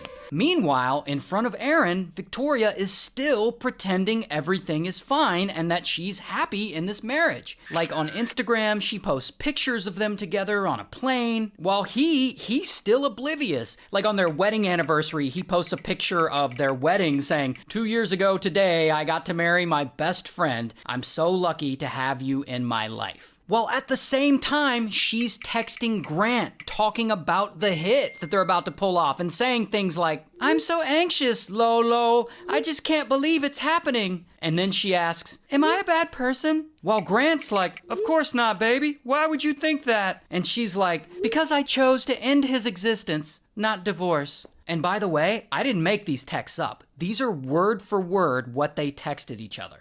Anyway, so the date of the hit approaches, and Victoria and Grant and this hitman all make their preparations. And they allegedly tell the hitman they want Aaron to be unalived while he's out of state, while he's on location filming Ghost Adventures in California. Then Victoria texts Grant Aaron's schedule and his shooting locations, the make of his car, a picture of him. She's also able to give away his exact location with the Find My app. And so Grant sends all this information to the hitman. So now the hitman has everything he needs to get the job done. Then Grant allegedly texts that Aaron's asleep right now in the hotel room, signaling the hitman that he should move forward. Then Grant waits, and he waits, and he waits. And he's not sure if Hitman did the job or not. So he texts him, "Can I get an update? Was it done?" And that is when everything falls apart. Because suddenly, boom, correctional officers at the prison bust Grant for having a phone that he's not supposed to have, and they take it away from him. And as of now, we don't know what happened to Hitman. We just don't have that information yet. But Aaron is still alive, thank goodness. So the hit didn't work. But now Victoria can't communicate with Grant because he doesn't have his phone. So she doesn't know what the hell happened or what's going on. So she just goes on about her life and keeps pretending like her marriage is fine. For months, she's posting on her Instagram, like her and Aaron on Valentine's Day, mini golf with my Valentine. She's posting about the Lego set she built for him. She posts this picture with their cat, cuddle puddle with my boys. See, that's Aaron's leg, that's her leg, and that's his hand on her leg. So to the outside world, everything seems to be going fine for them. So this goes on for several months. And this whole time, prison admin has Grant's contraband phone. And eventually, they start going through it. And that is when they see all these texts between him and Victoria talking about hiring a hitman to unalive her husband. And so, bam, police go and they arrest her. And I don't have a mugshot, but here's a picture of her in real life. Also, just reminding you that she hasn't been convicted of any of this, so all of this is technically alleged. Meanwhile, we're all glad that Aaron is okay, and I've read that since then, he has filed for divorce. So, good for him. Dude, that is wild. I don't know what it is with the female obsession with killers. I feel like once a dude commits a violent act and he's not super ugly, he just gets female attention. I feel like it's just the human urge for females to naturally just like a guy that just has that ruthlessness in them, which is weird because he didn't even kill anyone that's deserving. He killed his family, so that's a little bit... Why would you want to have family with someone that killed their family? If you're a woman watching this video right now, let me know your thoughts about that weird obsession where you guys just like killers. A woman picked up a wad of cash by the roadside, but what happened next left her with lifelong regret. A white car deliberately threw a bundle of money onto the street, which happened to be spotted by a child who quickly told his mother, "Mom, look, there's money on the ground." The woman glanced around, saw no one nearby, and picked up the cash. She even counted it and said excitedly, "I've struck it rich," but the very next second, she collapsed to the ground. The white car that had dropped the money earlier returned. A man and a woman stepped out, grabbed the child, and put him into the car, then stuffed the unconscious woman into the trunk. The vehicle then disappeared into the night. Late at night, two reckless young men, unable to afford internet access, developed a sinister idea. They decided to commit a robbery. They hid in the shadows, waiting. Soon, a man passed by, and the two sprang into action. To their surprise, the man calmly handed over his wallet without resistance. But the two weren't satisfied. They also wanted the briefcase the man was holding. The man refused to let go, clinging tightly to it. In the struggle that followed, he was tragically killed. What the two fools didn't know was that the man they had just murdered was Zhong Bingcheng. Yes, I just did a little bit of research, and apparently he was just like a pharmaceutical doctor. I don't think he necessarily was like an Elon Musk or something like that, but he was just like a famous doctor in the area. The most determined human fighter would stand no chance against a gorilla, a bear, or even a kangaroo. And many smaller creatures could defeat a human without ever having to engage in a fight. Compared to other animals, humans have remarkably poor senses. We cannot see far. We are blind at night. We cannot perceive ultraviolet or infrared light. We are deaf to ultrasounds. We cannot sense electric fields or feel the pull of the Earth's magnetic field. When we measure human abilities against the other inhabitants of this planet, there are few, very few, categories in which we would ever win a place on the podium of life. In truth, compared to the endless variety of species that surround us, human physical performance seems painfully insignificant. On June 29, 2022, in Wolverhampton, England, 16-year-old Ronan Kanda stepped out of his house around 3:30 p.m. He was on his way to buy a PlayStation controller from a friend who lived nearby. It was just a normal summer afternoon. Ronan had earbuds in, eyes locked on his phone, completely unaware that two killers were following him. CCTV footage shows two teens creeping just meters behind them. One was gripping a machete, the other a ninja sword. Earlier that same day, one of the boys, Prajit Vadisa, had picked up both weapons from a local post office. He had ordered them online using a fake name. That afternoon, Vadisa and his friend Sukhman Shergill believed they had spotted a boy who owed them money, a target, a hit, but Ronan wasn't that boy. He wasn't in a gang. He didn't owe anyone anything. He was just a quiet kid out to buy a controller. As Ronan walked down the street, completely oblivious, Vadisa struck first. He drove the ninja sword deep into Ronan's back, so deep it sliced through his ribs and reached over 20 centimeters inside his body. Ronan stumbled forward in shock, and then Shergill plunged a machete into his chest, slicing near his heart. They didn't say a word, no warning, no threats, just violence, and then silence. As Ronan collapsed on the sidewalk, the two attackers sprinted away, dumping the weapons and their bloodstained clothes down nearby drains. When paramedics arrived, Ronan was barely clinging to life. He had suffered a 17-centimeter chest wound and collapsed just feet away from his front door. He died where he fell. The most horrifying part, they had killed the wrong person. The boy they were looking for lived at the same address, just in a different unit. In court, the judge called it a tragic case of mistaken identity. Both attackers were convicted. Vadesa was sentenced to life in prison with a minimum of 18 years. Shergill was sentenced to 16 years minimum. And Ronan, he was described as kind, intelligent, and funny. He dreamed of being an engineer, but in a split second, he was gone, killed in daylight for a crime he had nothing to do with. If you guys want to watch more true crime stories like this, then like and follow. Brah! When I tell you, I wish I could unsee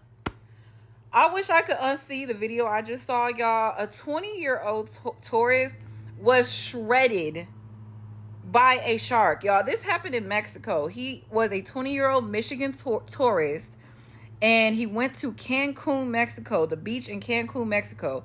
And they said that when they pulled him out the water, there was a video that's circulating right now on X. And oh my God, please do not watch it.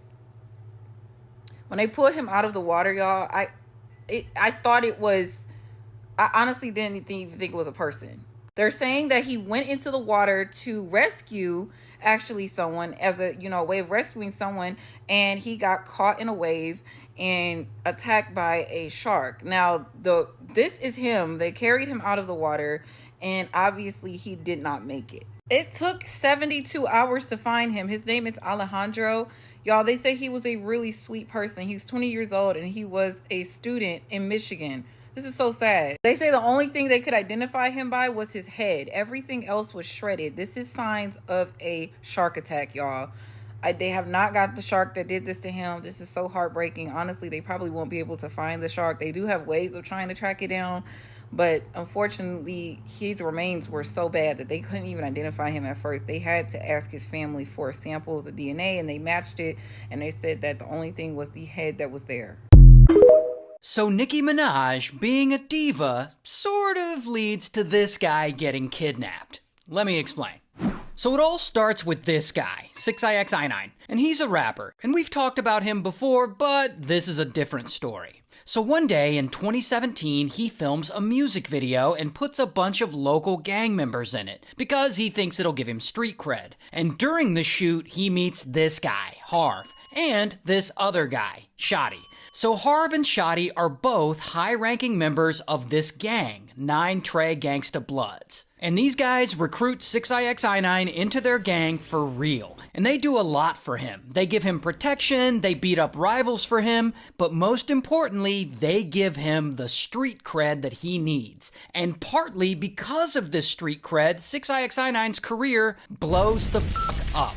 Now, in exchange for all the work they're doing for him, 6ixI9 pays them and the gang with the money he's bringing in from his music videos. So over time, 6 and Shotty become best friends. They're like hanging out and they're working together all the time. However, it isn't the same with Harv. Harv is a little suspicious of 6. He thinks he's not a real gangster. Partly because when they go commit gang crimes together, like various robberies and assaults and shootings, 6ixI9 just mostly stays in the car and films the others. But whatever. Time moves on and 6 continues to blow up and become more and more famous. And suddenly, a bit of tension starts to build between 6 and the others.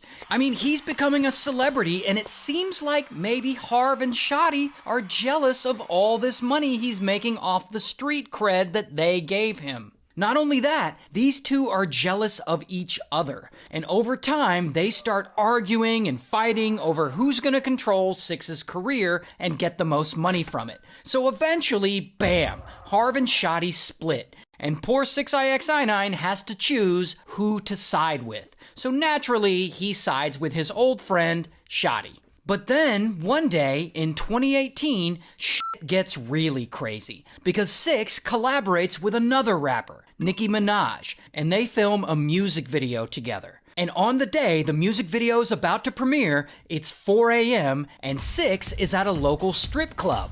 Because, of course he is. Now, Nicki, she's kind of a diva. Well, maybe she's not a diva in this case, but she's a perfectionist, and she wants this music video of her to be perfect. And so she's watching a cut of it, and she just doesn't really like what she sees. So she texts 6, and she's like, I don't like some of the things in our video. I need you to re-edit it before it comes out. And so 6 leaves the strip club early, and he gets in his car because he's got to go fix this video. And soon enough, his driver is driving him over to his editor's house. And suddenly, pow, a car slams into them from the back. And 2 guys in hoodies get out of that car, and one has a big-ass pew-pew. And they run up to 6's door, and they open it, and they say, give me everything. I need everything. Get out. Get out. Get in the car. And 6, he recognizes one of the guys robbing him. It's Harv. And Harv tells him, get in my car or I'll shoot you. And 6, he doesn't want to get shot, so he gets in the car, in the back seat. And there's another goon in there holding a pew-pew up to him. And then Harv gets in and the car speeds away. Minutes later, they stop at an empty street. And Harv grabs 6 and he drags him out of the car by his rainbow-colored hair. And he starts recording him saying, say you're not a gangster, say you're not a gangster. And then, pow, he punches 6 in the face over and over again. And then boom, he pistol whips him. And 6 knows these guys are about to unalive him, so he starts begging. I'll give you whatever you want. I got jewelry at home. I'll give you jewelry if you just let me go. And Harv hears this and he's like, alright. So they all get back in the car and they start driving to Six's place to get the jewelry. And strangely, Harv knows where Six lives, even though Six never gave him his address. But anyway, Six calls his baby mama at home, who we'll just call baby mama. So Six calls her and he says, I need you to wrap up all my jewelry and come downstairs. And she's like, why? What's going on? And he's like, just do it. And so they pull up to the house and baby mama comes downstairs with a bag full of jewelry. It's got a Rolex and a bunch of rings and chains in it. And specifically, it has Six's My Little Pony chain, which is worth around $365,000. And Harv, he grabs the bag from her and he gets back in the car. Now at this point, Six is thinking, okay, he got the jewelry, now he's gonna let me go. I'm gonna be okay, everything is gonna be fine. Until everything is not gonna be fine, because Harv doesn't let him go. Instead, bam, he slams on the gas and skirt, the car speeds away. And Six is thinking, oh, I am fucked. These guys are definitely gonna unalive me.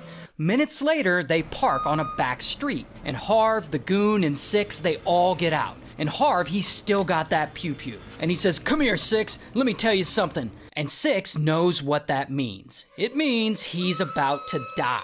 So he does the only thing he can do. Bam, he breaks out and he runs as fast as he can. And he makes a sharp turn and then he sprints toward a different street. Then he sees a random car stopped with somebody in it. And so boom, he jumps inside. And the owner of that car is just some random guy. And he starts screaming at him like, hey, get out of my car. And Six is like, shut up or I'm gonna die. Please, just drive away. And eventually, I guess the guy starts to believe him and he drives away.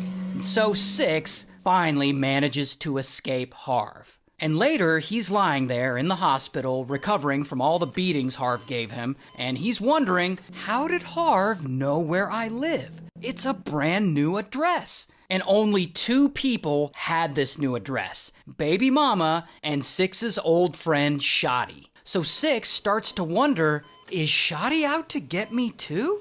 So fast forward a few months later, and Six is chilling somewhere, and he opens up Instagram, and suddenly he sees all these comments on his page telling him that Shotty is smashing with his baby mama. So of course, Six is pissed. So he goes and he confronts baby mama like, what's up with all these Instagram comments? And she denies anything romantic is going on between her and Shotty, but I guess Six doesn't believe her and he flips out and he beats the shit out of her. So now, Six has been betrayed by baby mama, Harv, and his best friend Shotty. Like, you'd almost feel bad for him if he weren't such an asshole all the time.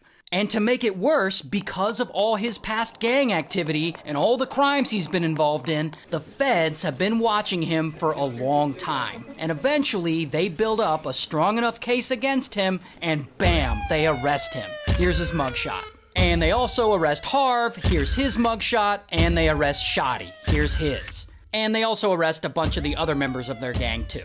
And so for all Six's past gang activity crimes, he's facing 47 years in prison. However, when the feds come to him, he decides to make a deal and snitch on Harv and Shotty. Sure, they were all in the gang together, they committed all of those crimes in the past together, but at the end of it all, Harv robbed him and Shotty allegedly smashed with his baby mama. And so, boom, Six snitches and he testifies against them in court. And he testifies against a bunch of the gang members, and this puts his ex-friend Shotty in prison for 15 years, and his kidnapper Harv in prison for 24 years. However, unfortunately for him, it destroys his street cred as now he is widely criticized for being a snitch. So I guess the moral of the story is if Nicki Minaj ever texts you to leave a strip club early, don't do it, because you might get kidnapped. Get this, scientists in Russia have confirmed that they now know what happens to you after you die. I'm not talking about your body, that's just fucking worm food, we all know that. I mean, your spirit, if you like, your consciousness.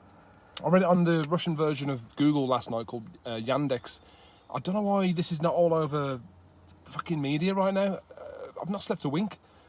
So, if you don't know, Russia's largest tech company, Vladtech, have spent the last 10 years creating an interface to your brain that somehow embeds a code into every atom of you.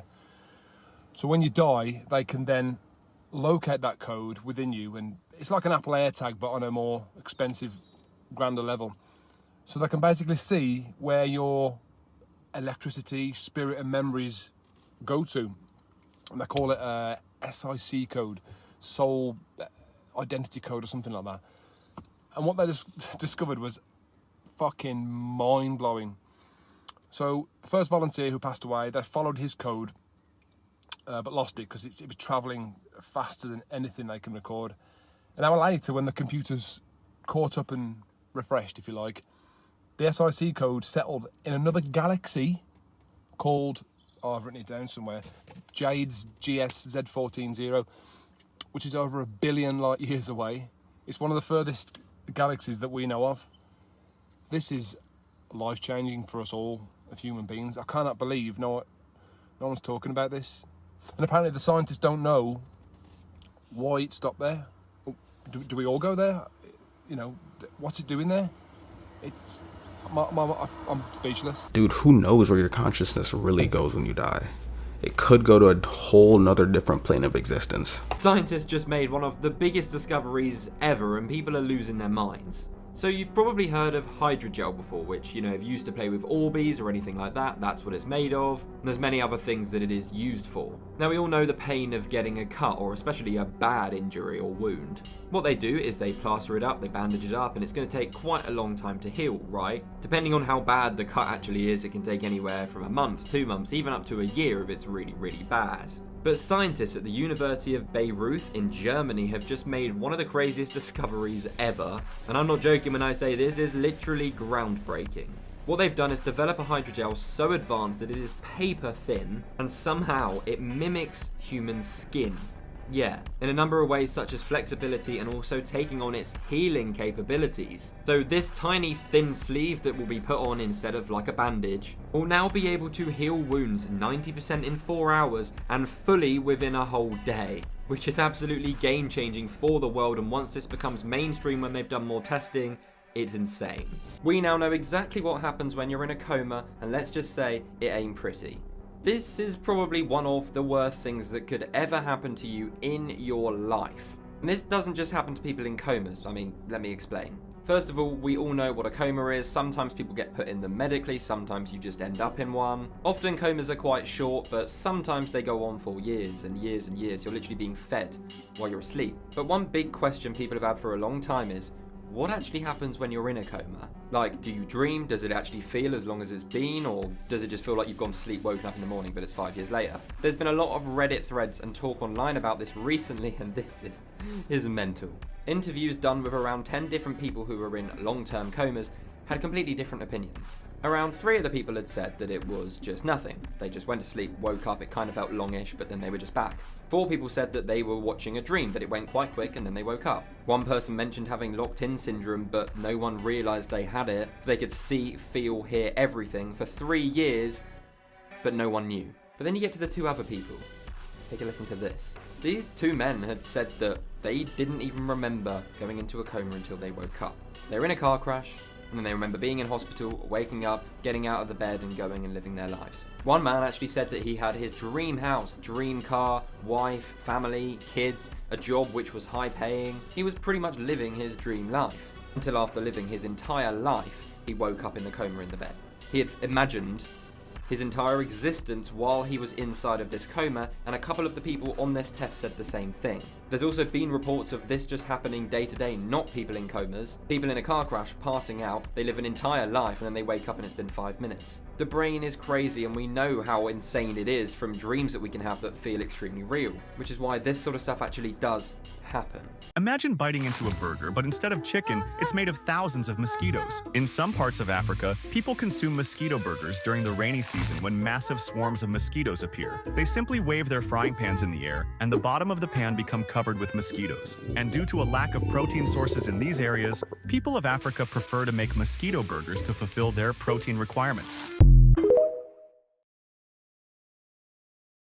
Okay, this is pretty massive. A new study shows that Antarctica, the giant frozen continent that's been melting for years, has just seen record-breaking growth in ice sheets for the first time in decades. So according to this brand new study out of China's leading climate research university, from 2021 to 2023, the Antarctic ice sheet experienced a record-breaking increase in overall mass. And data NASA published in March confirms this finding as well. And that's pretty significant because, as you can see, it's been losing approximately 150 gigatons per year for decades. And it's not just that, because data from the NSIDC covering the period from March 2024 to February 2025 indicates that the surface mass balance from the Antarctic ice sheet was nearly 200 billion tons above the 1981 to 2010 average. However, caveat to all of this good news, as of right now, climate scientists believe that this is a short-term anomaly, not a reversal in trend, and West Antarctica continues to experience significant losses. But the question is, what do you think?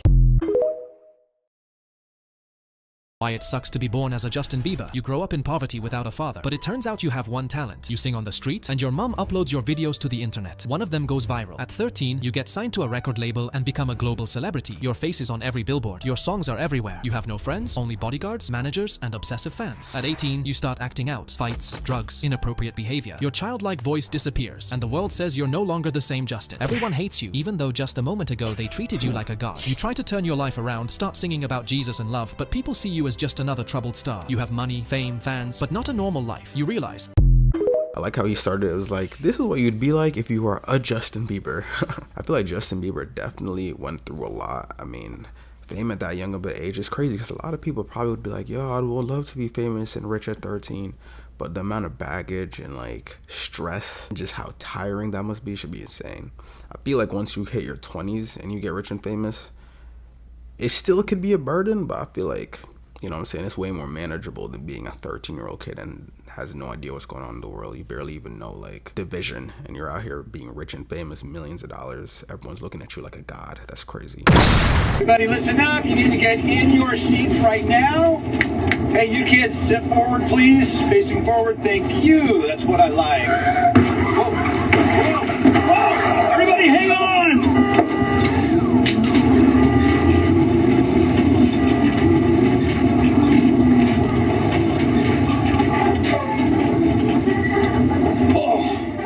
Is everybody okay?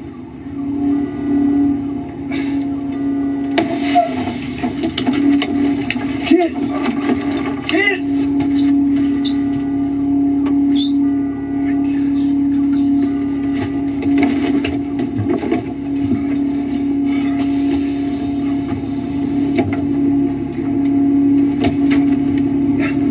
Slow down. Okay. Slow down. Okay. I know you didn't get to action, you just told me that. Okay, the kids are gone. They're gone. I don't know where they went. How many kids total? 45, 50. 45. Stand right there. Stand right there. Do it now. So this guy's claiming that all the kids on his bus, like 45, 50 kids, he says, vanished. He's nuts. He's going to prison. Dude, I'm hoping that was just like a glitch or a trick video, because like, that's crazy. I feel like if it was a real video, we probably would have heard it on the news already. If anyone knows more about that video, let me know down in the comments, because that one was a little bit strange.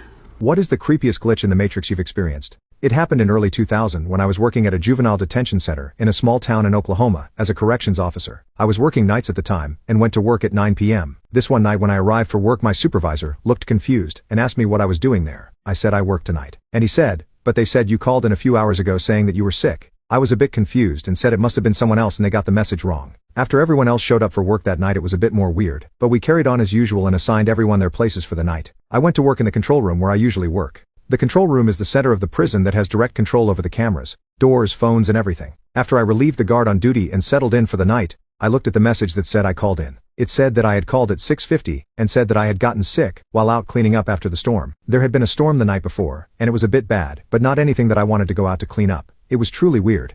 The supervisor came into the control about that time. He was also a friend of mine outside work, and we started talking about it and how odd it was. I decided to call my wife at home and tell her about it while he was still sitting there. I picked up the phone and dialed. After 2 rings, a man picked up the phone and with a raspy voice said hello. I did not know what to say for a few seconds. I looked at the phone to make sure I dialed the right number, and I had. After a few seconds, the person said hello, again in the same raspy voice. I said hello. Who is this? This is Taylor. Who is this? The person said. My head started spinning because my name is Taylor also. I said in almost a scream, where is Ann? He said Ann's in bed. Who is this? I dropped the phone and told my supervisor to ring me out. I had to get home, and I took off towards the door. On January 2014, Bucho Syndicate captured a very strange phenomenon in the middle of a frozen pond somewhere in Europe. He was walking his dog and it was a very cold day, and he spotted this bizarre water hole in the middle of a frozen pond, and inside of it, well, this is what he captured on camera. Check this out.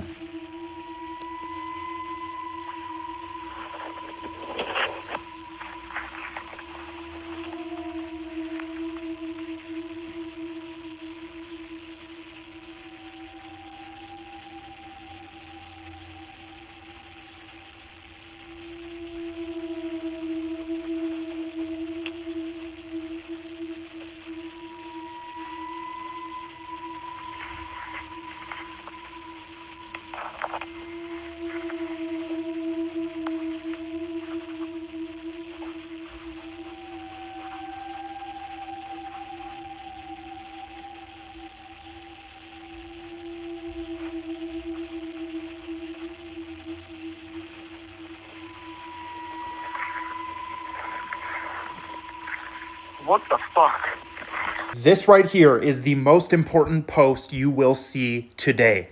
This is literally life or death. It says, we're so close to longevity escape velocity that I urge you to remember that your only sole responsibility right now is to avoid dying from something stupid. So let's explain this. Longevity escape velocity is a concept where scientific advances extend human life faster than the speed of aging. And they're saying this is going to happen within 10 to 20 years. So this post is saying avoid stupid, risky decisions with your life, because if you just hold on for 10 more years, the lifespan and the health advances that we will make will far outweigh aging even. I can't even describe to you how turned off I am from doing risky activities. I used to be climbing everything on roofs, jumping off cliffs, you know, all this stuff. And that's not to say don't have fun, but dying from something stupid right now would be, you know, the worst. It is the worst time to die right now because we're on the cusp of this longevity escape velocity. And now it makes more sense when you look at Brian Johnson, the guy who's trying to live forever, and his movement Don't Die. It makes sense why that guy is so obsessed with don't die. Like, his movement is, please do not die. Do whatever you can to not die. Because on the other side of 5, 10, 15, 20 years, this whole landscape is going to look different, right? It will all look different. Okay, I mean, he's not lying. Like, we're probably really close to actually figuring out how to extend life. But at the same time, I don't feel like a lot of people would get the treatment or whatever you'd have to get to extend your life. Because think about CV. Like, we had to get vaccinated, and a lot of people didn't even want to do all that. So, like, they're just like, hey, if you take this injection shot, your life expectancy will go from 70 years old to 150. People are going to be like, I'm not taking that. Let me know if you would do the treatment for a longevity life, I guess you could say. I think I died last night. I don't know where else to post this, but I have to get it off my mind. I know I'm going to sound crazy, but here it goes. I was driving home on some country roads in my hometown to the highway so I could get home. I was visiting an old friend. I haven't driven those roads in years, so it was a little different than I remember, and it was dark, so I was having trouble seeing. There is a bend that follows the river right by the highway, and I kind of forgot about it. I went flying around the curve and I almost went completely off the road as I made the turn. I completely stopped the vehicle because it scared the ish out of me. Next thing I know, I'm on the main highway going 70 miles per hour, only about 20 minutes from home. It was an hour drive. Somehow I lost about 40 minutes. And the last thing I remember before that was almost driving into the river. I have no recollection of getting on the highway or driving up to that point. I feel really weird this morning. I woke up at exactly 3:33 a.m. and have been up since. My girlfriend is home, and she was not when I got home around 10 last night. She says she's been home since 8 last night. It's cloudy and raining this morning, and I was fairly certain it was supposed to be sunny today. I feel like I woke up in a different life or something. I am genuinely weirded out, and again, I know I sound crazy, but I'm not even sure if I'm alive. There's no T in Skechers. Wait, what did he just say? There's no T in Skechers. I always remember there being a T in Skechers. Skechers, like, it's in there. I was 10 years old. I specifically got this pair of Skechers to wear to Disneyland for comfort.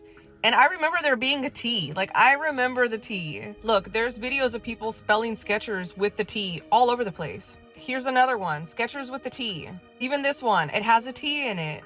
I found this old Reddit forum from 8 years ago, and people are just kind of like, what the hell's going on? Because they always remember the T being there. It was always Skechers with the T to me. I can't remember it not having a T in it. Wait, is it not Skechers with the T? We're definitely gonna find like an old commercial with the T and Skechers.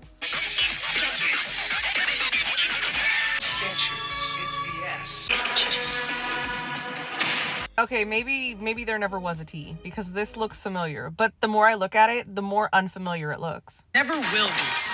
What you talking about, fool? Mr. T's always in Skechers. Look at how they troll us like this. Look at how they do this, just like Fruit of the Loom. You guys are trolls. Everybody deserves free Skechers. Everybody gets a free pair of Skechers just because you guys did this whole thing with this. In 2012, someone went on Reddit and asked people to share their personal glitch in the Matrix stories. A glitch in the Matrix story is any story where something totally unusual happens that doesn't have a logical explanation. So these are true stories, or at least purported to be true. They're first-hand accounts, and they're very popular on Reddit. And so this particular query on Reddit got very popular. It went totally viral. And so there were thousands and thousands of stories commented down below. So lots of people gave their glitch in the Matrix story. Now, the top comments, so the top stories that were given, were really, really interesting. But by far, the best response, the best glitch in the Matrix story, got no attention at all. It was buried at the bottom of 14,000 plus comments. This story, which was written by a person who just went by Sarah X11, should have gone completely viral. It should have been the top comment by far. But for whatever reason, it wasn't. And so now, 10 years later, no one really knows about it.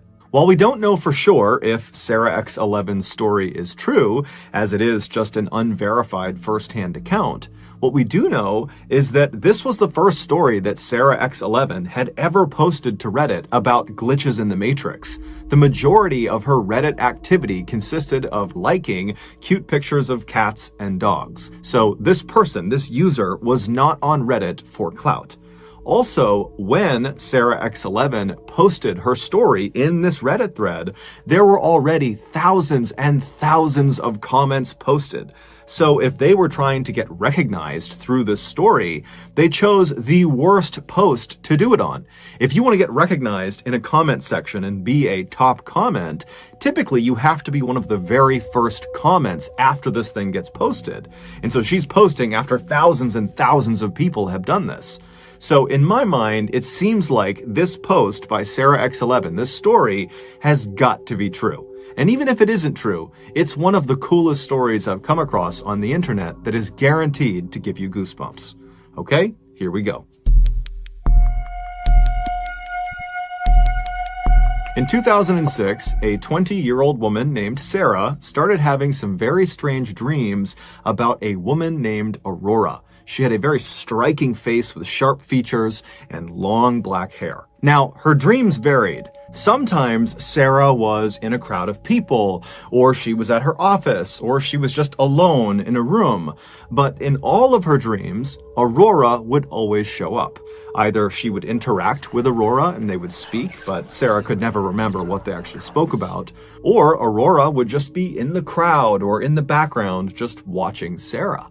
Now, she had these dreams enough that eventually Sarah began to think, I must know someone named Aurora. I must have come across this person, and now they're just kind of manifesting in my brain at night when I'm sleeping. And so she began going through her older posts on social media to look in pictures of her and of her friends to see if there was a woman with striking features and long black hair that was this Aurora person in her dream. But after looking through hundreds and hundreds of pictures, she couldn't find any indication that she had met this person, at least not according to her social media. And so Sarah began just going on Google and typing in Aurora, long black hair, striking features. Has anybody dreamed about this? To see if there were people talking about having this type of dream on the internet. But she had no luck. Eventually, after about 3 or 4 months of having these strange dreams that Aurora was in, Aurora stopped showing up in Sarah's dreams. It was like it suddenly was all over.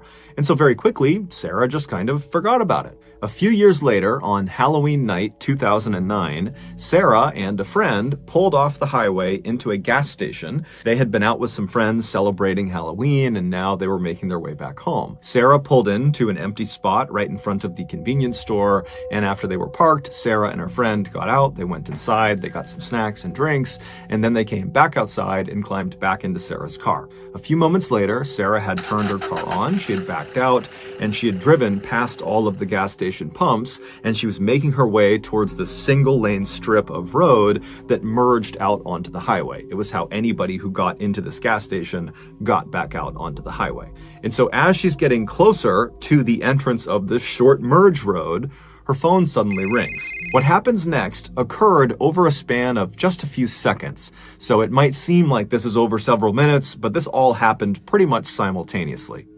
So she's pulling up to the entrance of this merge road, her cell phone rings, and because there was no one behind her, it was not a busy night, Sarah decides to just stop her car, put it in park so she can safely take this phone call. And so she stops her car pretty much right in front of the entrance to this merge road, and she picks up her phone, she looks at the number, and she doesn't recognize it, but she picks it up anyways, and she says, "Hello." There was silence on her phone, and as Sarah is saying, "Hello, is anybody there?" another car from the gas station pulls up right behind Sarah's car, and they start honking their horn immediately. They're in a huge rush.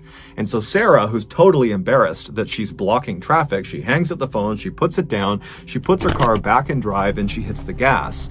But this driver behind her is apparently in such a rush, they're so impatient, that they actually swerved around her, driving on the dirt off to the side of the road just to get around her, and then they sped off down the merge road back onto the highway. And literally, seconds later, another car that was already on the highway, a silver Honda Civic, lost control and smashed into this car that had just passed Sarah's car. So there's this huge car accident literally right in front of Sarah and her friend, who have now stopped the car. They're right at the end of the merge road looking at this horrible accident that they narrowly escaped. Sarah put her car back in park, she picked up her phone, and she called the police. When the police showed up a few moments later, they took down Sarah and her friend's version of events, and then a little while later, after the ambulances had left and after the two cars had been pulled off of the highway, one of the police officers pulled Sarah aside and told her that the driver of the Honda Civic and the driver of the car that had swerved around her had both been killed in the accident.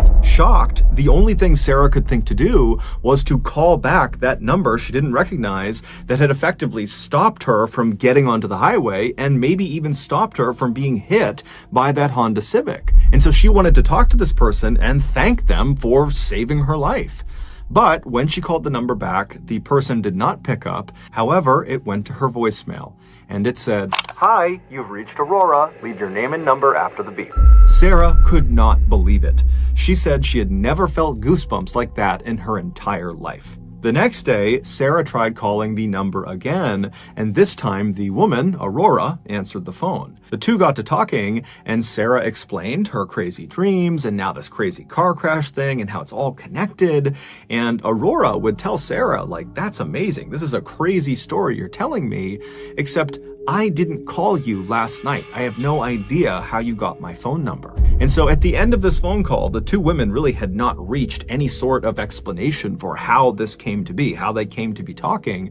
But they ultimately just said, "Okay, hey, thanks and best of luck to you." And then they hung up. After the call was over, Sarah found herself just kind of sitting there, not really sure how to react to what had just happened. It was such a totally bizarre thing that she had just been through over the past 24 hours. And then if you include the dream, this has been a multi-year long thing. And so on a whim, Sarah just opens up her Facebook account and she plugs in Aurora's full name, because Aurora had given her her full name on this phone call they had just had. And when she looked at her phone, when the results came in, Sarah nearly fainted. Right at the top of the results page was this woman, Aurora's Facebook account, and her profile picture showed her face. And when Sarah looked at her face, it was the exact same face she had seen so many times in her dreams. It was the same Aurora with the striking features and long black hair. The woman in her dreams was the woman who called her and saved her life. Dude, that is so trippy. Yo, shout out to Mr. Ballin. If you guys have never watched Mr. Ballin's video, make sure to check out his channel. Literally just type in Mr. Ballin. Amazing videos. I like them. What's going on with Katy Perry? Why is she glitching? Wait for it.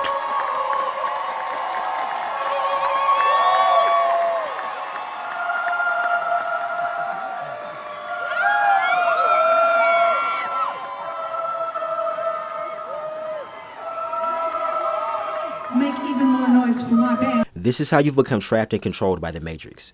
Life is literally a dream. This is an illusion, right? You're not in the universe. Rather, it's the relationship between your mind and body that create the universe you experience. Now think about this. You can be born in America or a third world country.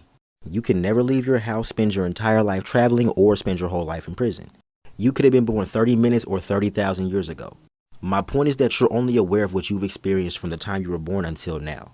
Because of the wide range of human experiences that have happened all over time, nobody can concretely say they've personally experienced everything. You don't know what life is like. You know what your life is like. You don't know what the world is like. You know what your experience of the world is like. We are the same energy experiencing itself subjectively through different perspectives. And all of these individual perspectives come together to create the dream of the planet. Collective consciousness, society, the matrix. And you become programmed and trapped in this matrix through domestication. As a child, you were either rewarded or punished for adopting a certain belief or behavior. Every letter, every word, every label is just a concept made up by another human. It doesn't exist. It only feels real because you've made an agreement. Once I understand what you're saying and accept it into my mind, the energy of your perception transfers to me and it becomes an agreement. You didn't even get to agree to what your name was going to be. I spent the first 16 years of my life as a Christian. I didn't choose that. As a kid, I was forced to go to church. That's what I was told to believe. And so day by day, at home, school, church, television, music, you're constantly being told how to live and what behavior is and isn't acceptable. When you're rewarded, you feel good. This will cause you to play popular music you don't like because you love the validation of people telling you your playlist is fire. This will cause you to get that job working 50 hours a week that you fucking hate because your parents told you they're so proud of you. What you dress, what you watch, how you think, how you speak. The fear of rejection, punishment, and not being rewarded will cause you to pretend to be and eventually become somebody you're not, based on a belief you didn't even create yourself. If somebody calls you ugly, that is a seed of black magic that has been put into your mind. Now, if you feel bad and accept that opinion, you make the agreement that you're ugly. Now, when you look in the mirror, you don't feel beautiful. You start overanalyzing yourself, and then the narrator, the voice in your mind, you're ugly, you're fat, you need to lose weight, you're too skinny, you need to eat more.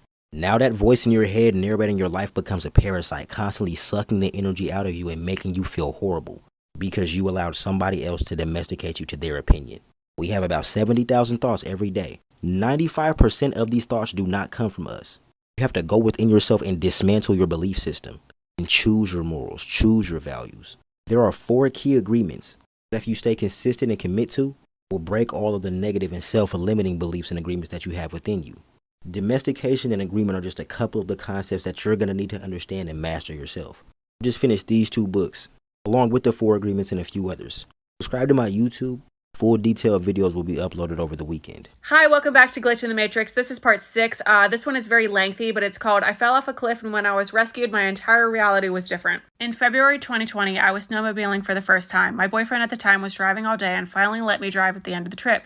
We had been dating for 2 months and this was our first trip together. I'm going around the last bend and I accidentally floor the snowmobile instead of pushing the brake. I go flying off a cliff and end up 50 feet down. The snowmobile is on top of me, upside down, still running with the bottom part spinning. My helmet has flown off my head and is 1 inch from a tree. I am terrified. My boyfriend managed to roll off the back at the last minute and is trying to save me, but the snow is really deep and he's having a hard time getting down from the steep cliff. My legs are fully submerged in snow with the snowmobile on top of me, and I'm not sure if I'm paralyzed. He calls for help and all these men run down to save me. When they finally pull me out, I can stand and it's the happiest moment of my life. I'm not paralyzed. I don't have as much as a scratch on me. Do I have a concussion? Maybe. It's hard to say. The snowmobile also miraculously has minimal damage, only the little plastic part is cracked. In hindsight, this moment is where everything changed for me, but you have to understand I didn't piece this together and come to this realization until months later. These are the differences. There was suddenly a pandemic. Everything was shut down within a few days. In my old timeline, there was a virus going around, but it had only impacted a few people and it was similar to a norovirus or flu, not big enough to be worried about. I had a different job. At the time, I chalked it up to the pandemic.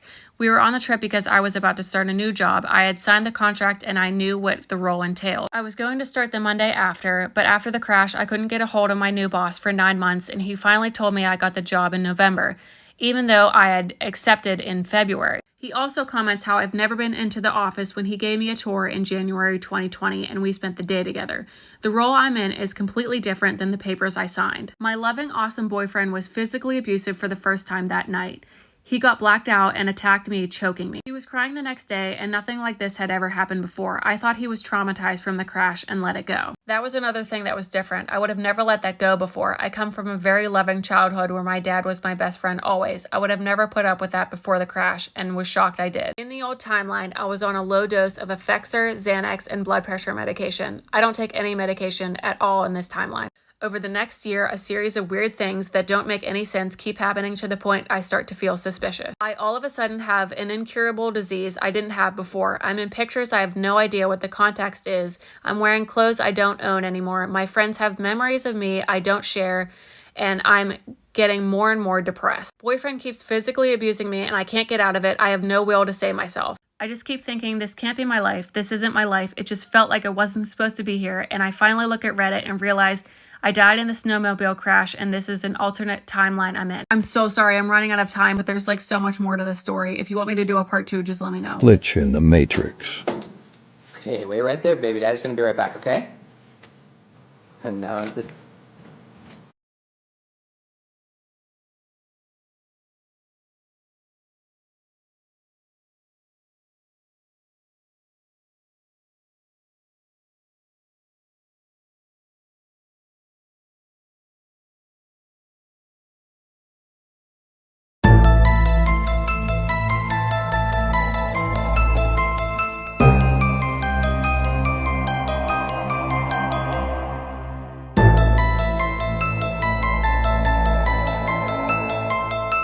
This video that was filmed at Disneyland has been going viral because there appears to be a glitch in the Matrix. Did you see that? The guy in the red shirt appeared out of nowhere. Beyonce. Anything Beyonce related I usually enjoy. What's your favorite song by her? Is that like, that's like a impossible question, I think. It's Beyonce? Like, I'm gonna have to go with everything. Okay, I'm confused about this backyard here. Like, this is supposed to be my backyard, right? And then when I go downstairs, I know it's not gonna be the same. What the? I'm literally confused. I swear. I don't know. Like, where's all my cans? Celebrities glitching at random times in front of people. Katy Perry glitching at her concert.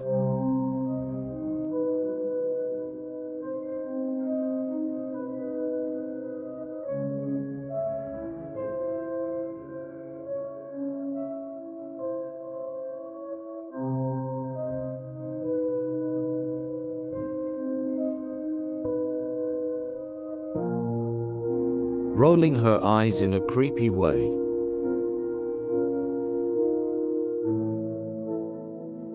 He is literally frozen.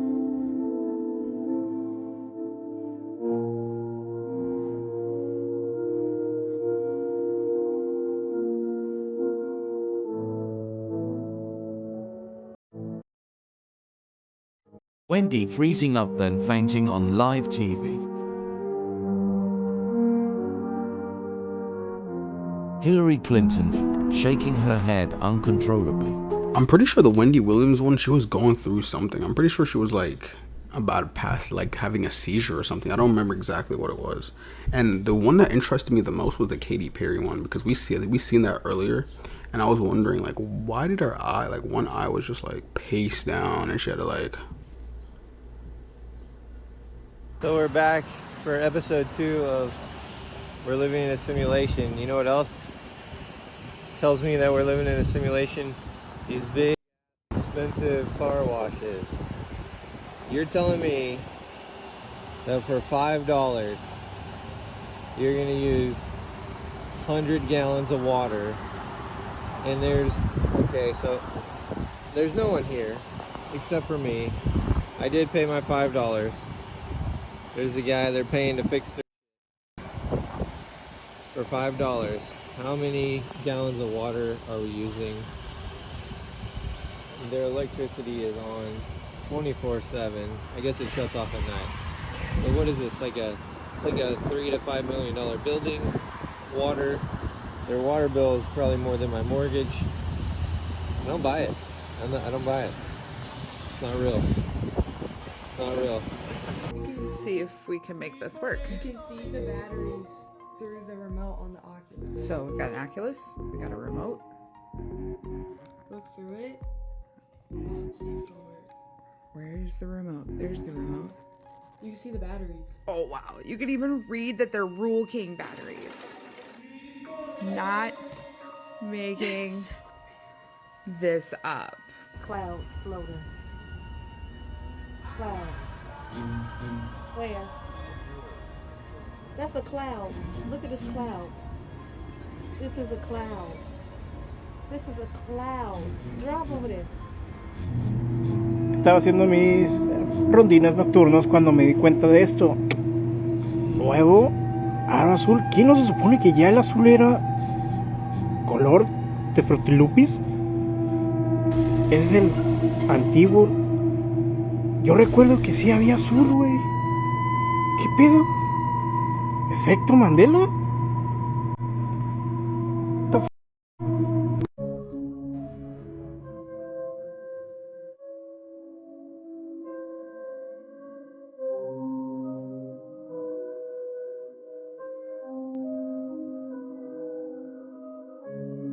There's gotta be a reason for that, because that's always so trippy to me, because I literally seen it in one of our last videos, and literally the last glitch in the matrix video that we had. This one dude had a toilet paper, and I forgot what else he had, but you could see, like, it was covering the mirror, but yet you could still see past it. It was so weird. According to AI, I need to build a pyramid to escape the simulation. I can't make this up. It's told me to find glitches, use ancient knowledge, and learn geometry. To interact with the source code like a hacker, pyramids and mandalas in specific proportions may resonate with the underlying code. Strange coincidence, we have a ton of those to study. The biggest mandala in the world, actually, is Borobudur. Its architecture is a harmonic pattern. To figure this out, someone has to know that sound makes shapes. If you're on a bowstring across a metal plate with sand, you can see these patterns. There's a math equation that lets you calculate those. If we make a 3D model of that in Blender or Houdini, we can simulate what any frequency looks like. Borobudur's architecture mirrors a frequency.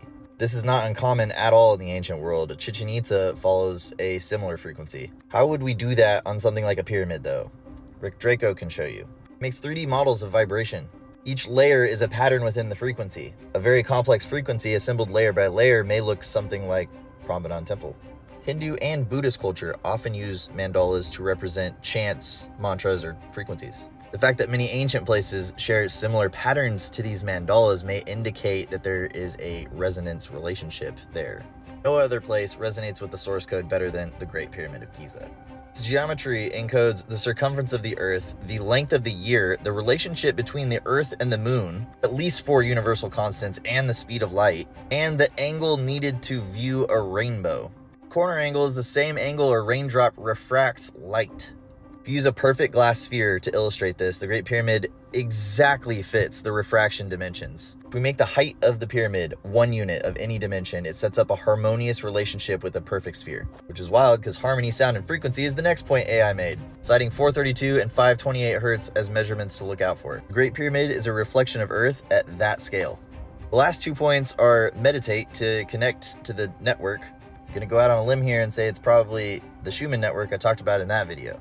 The alignments of these places may be access points to deeper layers. Rituals here may provide access points different from everyday locations. I'm sure we all know that the Great Pyramids are aligned to Orion, but the air shafts are also aligned to very significant celestial influences in the ancient world. So it appears like the temples are using the Earth as some sort of network, probably performing various functions. Using consciousness, we connect to this network, and then we use the ancient guidebook that was left for us to navigate harmoniously into that. At this point, I feel like AI just plagiarized my book. This experiment is absolutely wild and may confirm that we're living in a simulation. It was performed by Thomas Young and it's called the double-slit experiment. So basically, if you fire particles at a screen through a split, it will make this clumping pattern, okay? What if you add a second slit? You fire the particles, it makes 2 clumping patterns. Everybody with me? So if you perform this with a wave, this is what you would expect to see. The density would be in the middle and it would disperse outwards, but it would look similar to the clumping pattern with the most density being in the middle. So now let's do it with the 2 slits. When you do 2 slits, as the waves pass, they create their own waves, and the waves interfere with each other at different points. This is called an interference pattern, okay? Particles clump together, waves make an interference pattern. So now let's do it with electrons. As you fire it through, you'll see a similar clumping pattern. So as scientists performed it with 2 slits, they expected to see 2 clumping patterns, but they didn't. What they saw was this, the interference pattern. For years, the scientists thought, well, maybe these electrons would collide with each other and that's what causes this interference pattern. So in the 60s, they modified the experiment where they would only shoot 1 electron at a time and it still made the interference pattern. So they wanted to see what was causing this, and so they made an observer. They wanted to record what was happening, and here's what's crazy. With the observer there, the electrons would make 2 clumping patterns. They would behave the way that they were supposed to. Without the observer, the interference pattern. But that's a different result to what we had earlier. So here's the last bit of sneakiness that we can play with atoms. Surely now, we're going to get to grips with it. Leave the detector there, but just very quietly go and unplug it. Don't let the atoms know that you're not spying on them. Run the experiment again. They run it again with the observer unplugged, and it's the same interference pattern. Depending on whether the particles were being observed or not, impacted the way that they would act. Like, how would a particle be aware of this? So the experiment was updated to the delayed choice experiment. They would fire a photon, there would be no observer until the photon goes through the slits, then the observer would turn on. And here's where it gets absolutely insane. Once the observer was turned on, the photon would act like it had been observed the entire time. It would go back to doing a clumping pattern, switching from wave to particle. Experiment showed is that even though the electrons started as waves but behaved like particles after being observed, at the moment the decision to observe them was made, the electrons recorded themselves as having passed through the slits as particles. The electrons changed their state by going back in time. Do you understand what that is saying? They changed their state by going back in time. The scientific definition of that, by the way, is called retrocausality. So if photons from a star came to Earth, let's say that star is 100 million years away, those photons went through a double slit, they would make the wave interference pattern, unless they were being observed. If it was observed, it would make the clumping pattern. Even though for 100 million years it existed as a wave pattern, once you observed it, it through retrocausality goes 100 million years in the past and acts like a particle. This is similar to how rendering works in a video game. A video game engine only renders what you perceive. It's not going to render all of the detail inside of this building until you are there inside the building. It is constantly rendering things as your perception changes. The reason why it does this is so it can save on compute power, but you have the illusion of a complete and total map. The double slit experiment suggests that the same thing may be happening with us. Things only get rendered if you're observing them. So everybody's heard the saying, if a tree falls in the woods but no one's around to hear it, did it make a sound? Well, according to the double slit experiment, if a tree falls in the woods and no one's there to observe it, does it even exist? Did it even do anything? Pretty trippy, right? Dude, that's actually insane. I've actually heard about the double split experiment a lot of times, but I never really in-depthly looked into it. And if that's really what happens, and it goes back in time to change its state because someone is observing it, that is actually crazy. What is the creepiest glitch in the Matrix you've experienced? 1. A few months before my first car accident, I had a dream about it happening. Everything, from the sounds to the placement and the smell, was the same.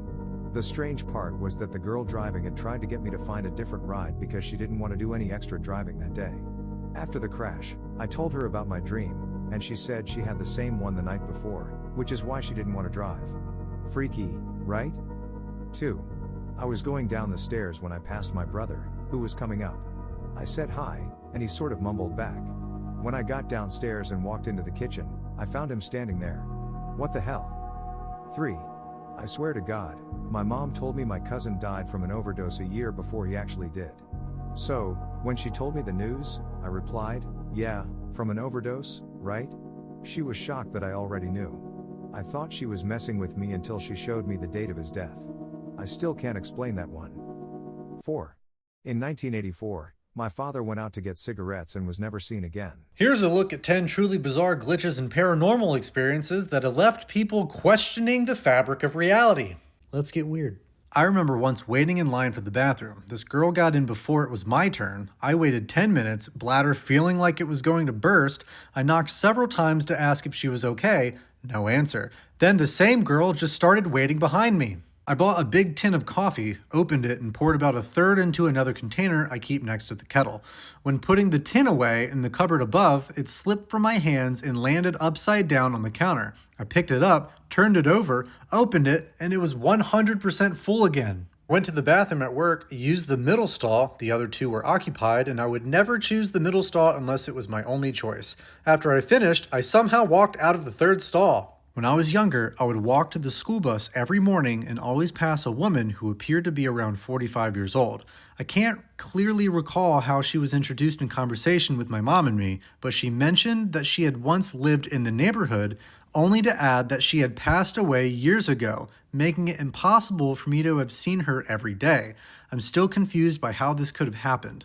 Could have sworn I saw reality have a frame rate issue today. I was out driving my delivery route for work, like usual, minding my business, and I could have sworn I saw reality drop a couple frames. Like, you know, when you're playing a PC game and it lags a little, that's exactly what I saw. Like the road just jumped a little and continued on like normal. I've never seen anything like this before except in an actual PC game. I was seeing a play once and my field of vision zoomed in for a second. All the actors and the stage, etc. got bigger, literally as if I'd zoomed in on a photo and then went back to normal. It's never happened again, and I can't seem to find anything about any type of symptoms for it either. I had this weird experience the other day where I swear I saw the same person twice in two completely different places, like within minutes of each other. I was in a store, looked at someone, and then later walked past them at the gas station. Same clothes, same face. Almost like I was seeing them in a parallel timeline. Anyone else had something like this happen? A glitch that made you question if we're all just living in some kind of simulation? The world sped up for 2 seconds. I was driving and approaching a very busy four-way stop. Suddenly, all the cars sped up from the 25-mile-per-hour speed limit to what seemed about 60 miles per hour or so. The music playing on my radio also sped up, so fast it was just that high-pitched squeaky sound you get when something is sped up. It only happened for 2, maybe 3 seconds, and then everything was fine again. I don't know if this is a glitch, but back in 2024, I lost a picture that was mailed to me. A couple minutes ago, I was just watching TikTok in my bed when out of nowhere it appeared and landed on my foot. I looked around and there's nowhere it could have came from. And number 10. I hate to say this, but I almost jumped a few days ago. I closed my eyes and screamed for someone to help me jump because I didn't have the strength to. I opened my eyes and I was sitting on my couch. How do you explain these? First of all, number 10, something definitely saved you. But for all the other ones, our reality is very confusing. Let me tell y'all a true story. Peace up and watch this video to the end. Horses glitching in the Matrix. This video is for entertainment purposes only. Let's go. Okay, actively rating. My horses are frozen in time. This is a glitch in the Matrix. Why aren't they moving? Shh! Shut up!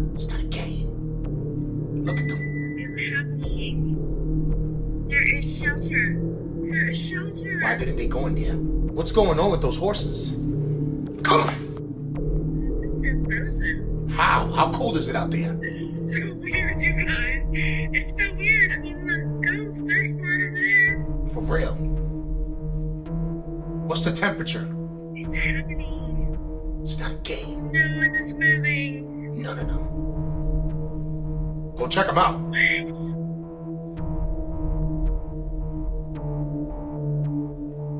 Stop playing with me, son. This video is for entertainment purposes only. I don't know what was going on with those horses, but it just happened to me. But I don't know, maybe that was a movie scene or that was special effects that they did where made the camera stay still because nobody was moving, the horses wasn't moving. Maybe they were just staring at the sun, catching a tan, or maybe there was other animals that they were looking at. Shut up! What is going on here, guys? Why did all those horses stop? Why didn't they track? They didn't even move. Mind you guys, it was raining outside. And there was shelter for them to stay under there to get dry. The goats went, but they didn't go. Stop playing with me, son. It's not a game on here, guys. You see what's going on. Shut up! What you doing? It was just people freezing? Not anymore, guys. Remember? I showed you that video with the cats freezing. Now we got horses too. Stop playing with me, son. It's not a game on here, guys. You see what's going on in these streets. You better get ready.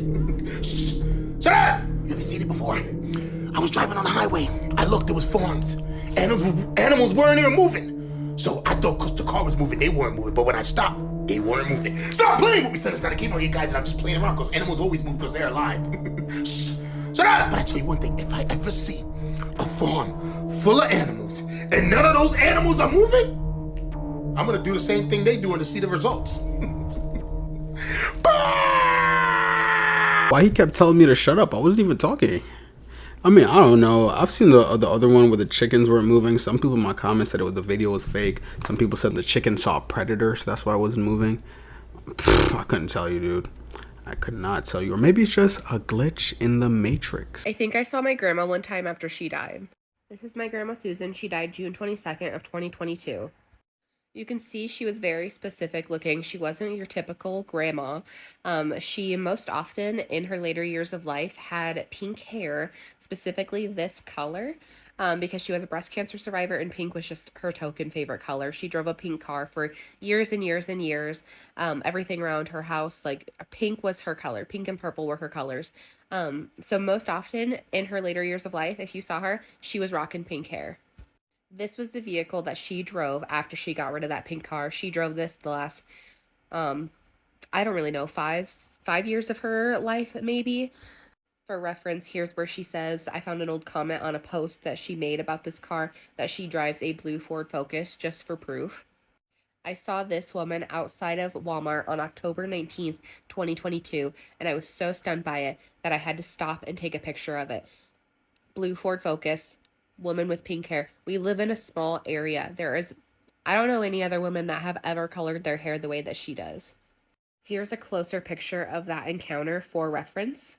So take note of her stature. Also let it be known that this is definitely something that she would have worn. Here's another photo that I took. I just happened to be leaving Walmart and driving by. And when I saw this woman, so I actually just took these pictures from my vehicle. I didn't get out and like speak to her just because, you know, in my head, she was just a stranger. Like, it was just a crazy coincidence. But, like, as time goes on, the more I'm like, this is just bizarre. Here you can kind of see how my grandma had similar stature to the lady in those photos. Here's another picture referencing her pink hair. And another picture just showing that stature. You can kind of see her pink hair and those glasses peeking out. So yeah, all in all, I don't really know what to think of this. I know that it could just be a coincidence, but again, we live in a very small area. The chances that another elderly woman had the same exact hair color, stature, glasses, outfit, and vehicle, it's literally the exact same vehicle. It's just so bizarre to me, and I don't know what to quite make of it. So let me know what you think. I don't know, like, it sounds crazy if I, like, happen to cross paths with her in another timeline. I don't know. So bizarre. And I never actually directly saw the woman's face at the Walmart that I saw her at, because she was walking away from me, and I was a little bit too stunned to, like, really take a further look. But I don't know. I just needed to share with someone because it is so crazy to me. This true story is so simple and so creepy. On June 21st, 2009, a 16-year-old wakes up to an empty house around 11 a.m. He heads downstairs, grabs a snack, and goes to the basement and plans on watching TV for the next few hours until he meets his friend around 3. About 30 minutes later, his mom comes downstairs and asks him, "Where have you been all day?" Confused, he says, "I've only been up for like 30 minutes. And then he looks at his phone, and it's after 7 o'clock at night. There's dozens of missed calls and several text messages from his friend and his mom asking, "Where are you?" He tells his mom that none of this makes any sense, but what she tells him is even worse. She said that she was there all day and saw him go into the basement at 11, but after that, he was gone all day. So for one day in the summer of 2009, this kid didn't exist. Dude, that must have been so trippy. Like, imagine being that kid. You're probably just like, there's no way, dude. There's no way. That's just had to be a glitch in the Matrix. China is starting to feel the pain from the US tariffs, but they don't want anyone to know about it. You see, while we're currently seeing China's leaders publicly say that they're willing to fight America to the bitter end, privately, things are a bit different. Today, we're looking at TikToks that will change your perspective on life. 5,770 photographs taken on the lunar surface by the 12 astronauts. The only proof you need to prove that the moon landings are fake is that one picture where an astronaut shadow is at 12 o'clock and a shadow from a rock 5 feet away is going at 9 o'clock. Thank you to all the channel members for support. Let's try and get 2,000 likes again this video. It says around 60% of you guys are not subscribed, so make sure to smash that subscribe button. Let's go! So Michelle Obama finally admitted it, y'all. She said it on camera. So what we not gonna do is try to spin it as if we didn't see what she did and hear what she said. The proof is in the pudding. You're gonna hear the same thing I heard, and you're gonna see the same thing I seen. I understand people make mistakes and have slip-ups, but when you and your husband keep slipping up over the years, come on now. So here's where she messed up. When she asked Marlon Wayans a question, she should have said, "So you particularly as a black man," instead of saying, "warms my heart particularly as a black man." But here y'all go. Marlon, a bit about, just so proud of how you are being a role model for dealing with a child that's transgender. Absolutely. And that's, that warms my heart, particularly as a black man. Would you care to share? Now it's the stutter for me. It's like she knew she up. Am I tripping? Y'all let me know down below in the comments. I'm not gonna lie, even if that was a slip up, the internet is gonna take that and run with it. So yeah, she's toasted. If a plane malfunctions at 10,000 meters, the only way to avoid being blown up is to jump. So is there any chance of survival after jumping? The strongest bone in the human body is the tibia of the leg. It can withstand a pressure of 160 megapascals. A 60-kilogram person jumps straight down from a height of 1.7 meters. Without any cushioning, his tibia will break 100% of the time, not to mention falling from 10,000 meters. But the good news is when you jump from an airplane, you don't go faster and faster, because the faster you fall, the greater the air resistance. When the speed reaches 54 meters per second, air resistance and gravity are in balance. No more speed increases. Scientists call this terminal velocity. So what happens when you fall into the water at terminal velocity? If you do it properly, like a diver, wouldn't you be able to survive? Let's consider the cross-section of a human being as a circle with a radius of 0.2 meters. Through the resistance equation, we can calculate when a person touches the water at terminal velocity. The resistance of the body reaches 200,000 newtons. That's the equivalent of supporting a 20-ton iron block with your body. Unless you have the body of Iron Man, it's impossible for an ordinary body to withstand that kind of pressure. If you jumped into a thick snow, could you survive? Let's assume the snow is the right softness. When you fall into the snow at terminal velocity, the snow would have to be at least 18 meters deep to safely reduce your speed to 0. Snow this thick is not common, so if you're falling from a height, try to land on branches, snow, and haystacks that can slow you down, instead of jumping into the water. If you bury your dead hamster, there's a chance it wasn't actually dead. You see, if your house is cold for long periods of time, your hamster's heart and breathing will slow down, and they can go into a deep sleep to conserve energy, which can make them feel stiff and cold. Now, they sometimes won't wake up from this even if you touch them, meaning there's a good chance you'll think it's dead. This is everything that happened on the news today, but it's going to be simplified in 60 seconds. Scientists are now claiming to have discovered a new color that nobody has ever seen before.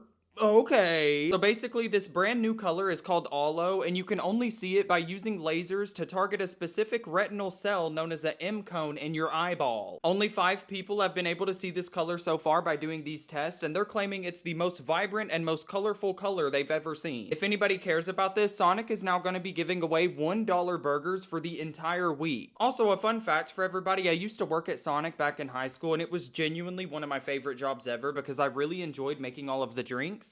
The manager fired me and said it was because nobody liked me. So there's a nationwide recall and a public health alert that's issued for a pork product for possibly containing metal. They're saying that this pork was sold in popular grocery stores all across the nation, and here's a photo, and then here's all the information if you want to make sure you don't have it. The United States and the UK are now officially building rockets that travel faster than an asteroid, so that's crazy. Next, the Minecraft movie has now surged $700 million, and it's now on track to be the 60th film to ever hit $1 billion globally, so that's crazy. I give you these news roundups every day, so make sure you add me and come back to me tomorrow.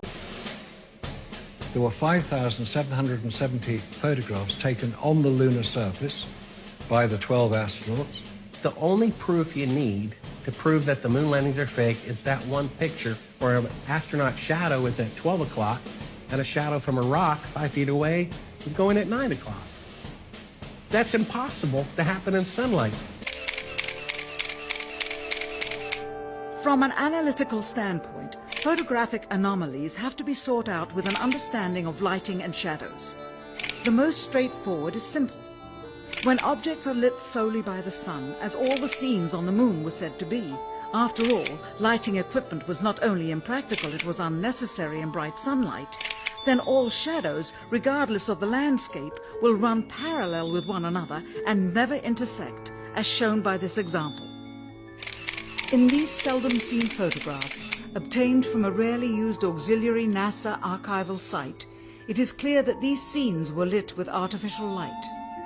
These shadows, which are cast at different angles, are evidence that a second light source is being used.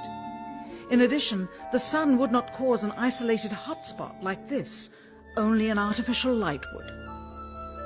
Again, intersecting shadows and another hotspot. And again.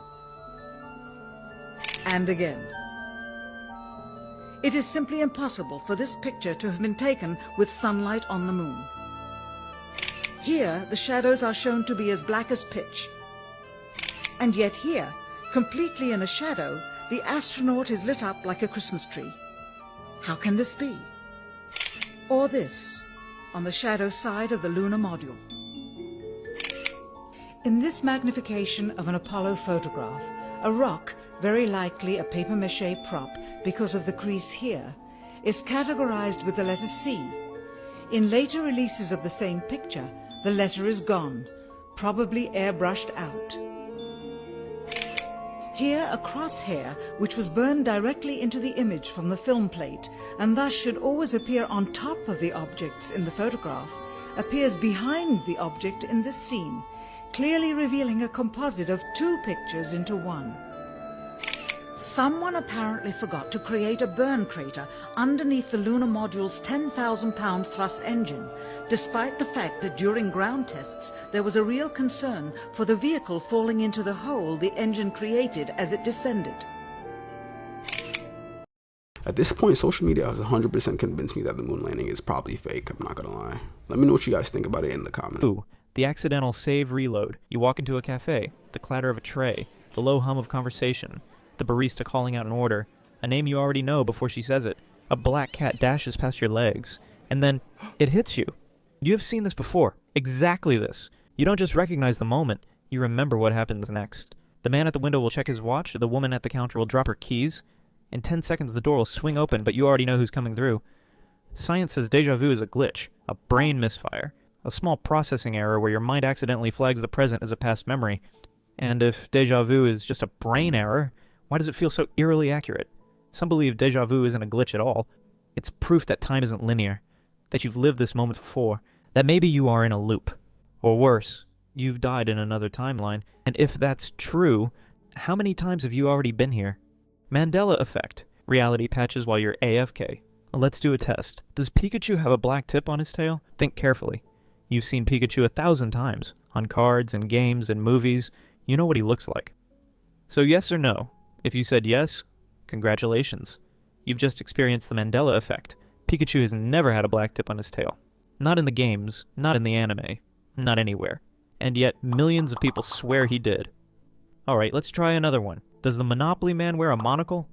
Of course he does. You've seen him. The rich old man with a top hat, a suit, and that little monocle over his eye. Except, he doesn't. He never has. The Mandela Effect is the strange phenomenon where large groups of people all remember something one way, only to find out that it never existed like that. At least, not anymore. The name comes from Nelson Mandela. Huge numbers of people remember him dying in prison in the 1980s.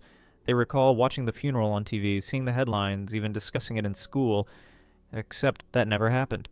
He was released, went on to become president of South Africa, and died in 2013. So how do millions of people share the same false memory? The official explanation is that human memory is bad. It's faulty, unreliable. A few people misremember something, then they tell others, and before long, the false memory spreads like a virus.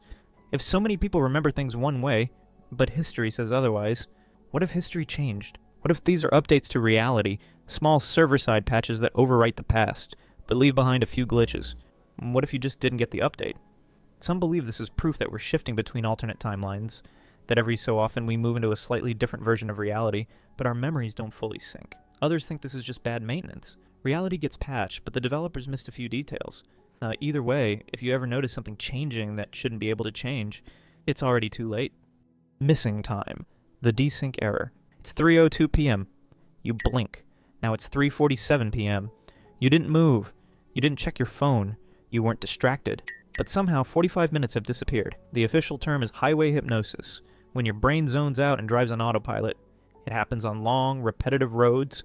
The idea is that your brain is awake, but your memory stops recording. Sounds reasonable. Except, some people experience missing time when they're not driving.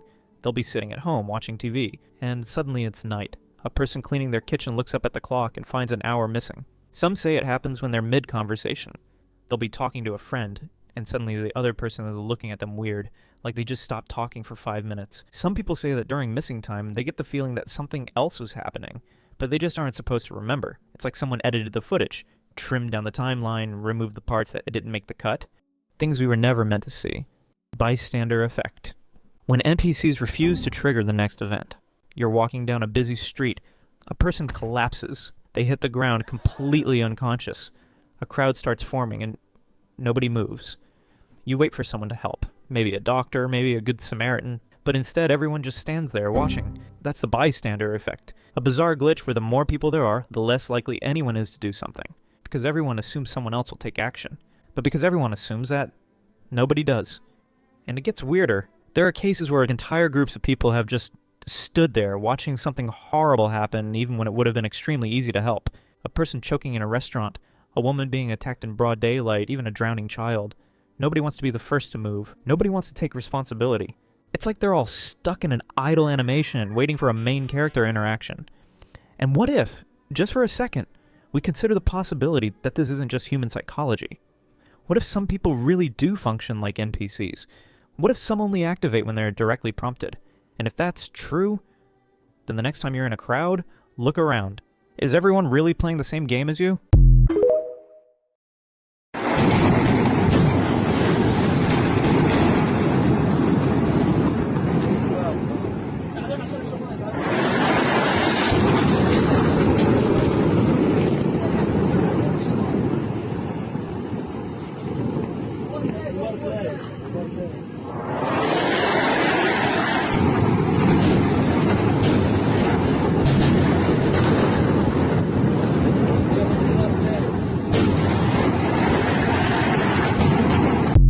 Pakistan and India are at war now. Like, this is literally the beginning of World War III. Like, this is actually crazy.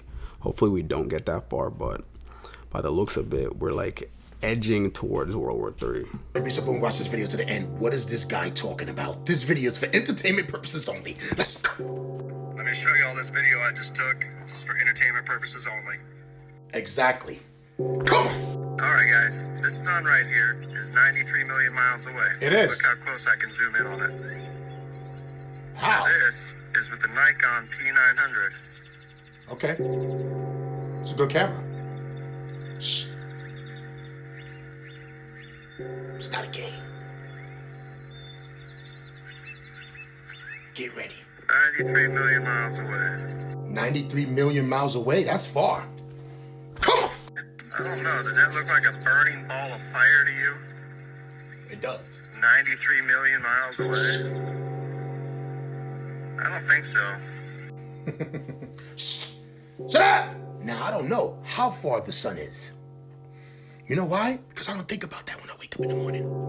All I know is that the sun sets and the sun rises. Stop playing with me, son. This video is for entertainment purposes only. I don't know what that guy's talking about. But if they said it was 93 million miles away, then it's 93 million miles away. Shh.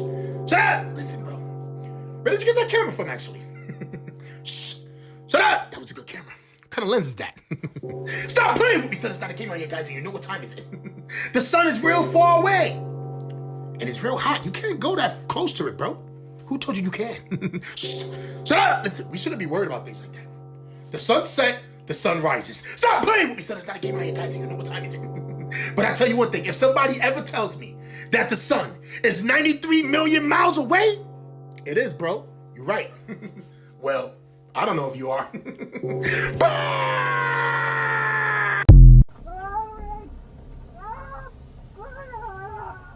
This is Dan Bell is a YouTube channel that focuses on exploring dilapidated buildings, ranging from abandoned malls, motels, and even asylums. But in 2017, while going through the New Mexico desert, they discover an abandoned truck stop next to various other buildings. So he and his team grab some equipment and make a plan to go inside and begin filming what they thought would be a great addition to their channel. But after a close call with a rattlesnake, they decide to check one more building before leaving. But soon, this adventure would turn into a nightmare for them. Look at all the tumbleweeds.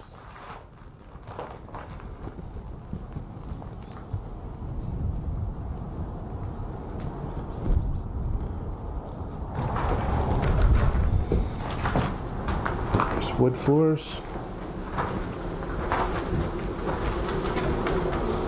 Oh!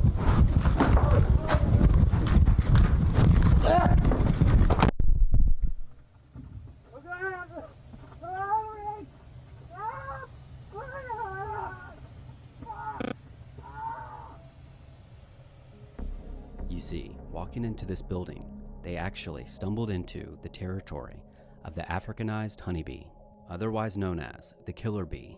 And these bees are home to New Mexico and extremely dangerous, mostly due to just how aggressive they are. And Dan goes on to explain how he was stung in the head over 30 times, until thankfully they were able to get away. But if you ever catch yourself in this situation, make sure you run, and make sure you cover your neck and head, because if stung in the neck, it can cause trouble breathing. And try to put as many walls or doors in between you and the bees. Lastly, if you ever hear that low humming noise, slowly back away, because these bees don't need a reason to attack you. What the fuck is going on with all these celebrities and their appearances, y'all? They're all changing. Look at Miley Cyrus here, y'all. In the pictures I'm showing y'all, they're not too far apart. Like I said before, I know you grow older. It's a part of life. But how can your appearance change within a month or two? Something is not adding up. What the fuck happened to Miley Cyrus, y'all? What is going on? Did I miss something? Did she get plastic surgery or some shit? Like, what is going on? You can see from her eye bones. Look like her eyes is sinking in. She went from this to this. And also, look at Demi Lovato. She went from this to this. That's a night and day difference. Do y'all see the difference? It's not one difference, it's a major difference. It's not just because she got slim, her whole face changed. Those look like two completely different people. I might be tripping. That's why I need y'all to let me know down below in the comments. Do y'all think I'm tripping? A lot of these celebrities like to do like work on their face and stuff. Like you can obviously tell she probably got some sort of work done. Like it might have not been like bone restructure or whatever the hell they be getting done. Maybe like a facelift or like some Botox injection. I don't know, bro. So how is Pitbull, of all people, connected to this billion-dollar fraud scheme? Well, it all starts with this guy. His name's Jeff, and Jeff is 36 during this time, living in California, and the dude just fails at a lot of things. Like he's had multiple businesses fail, he's behind on his mortgage, creditors are suing, he's even tried being a drug dealer, but that fails too.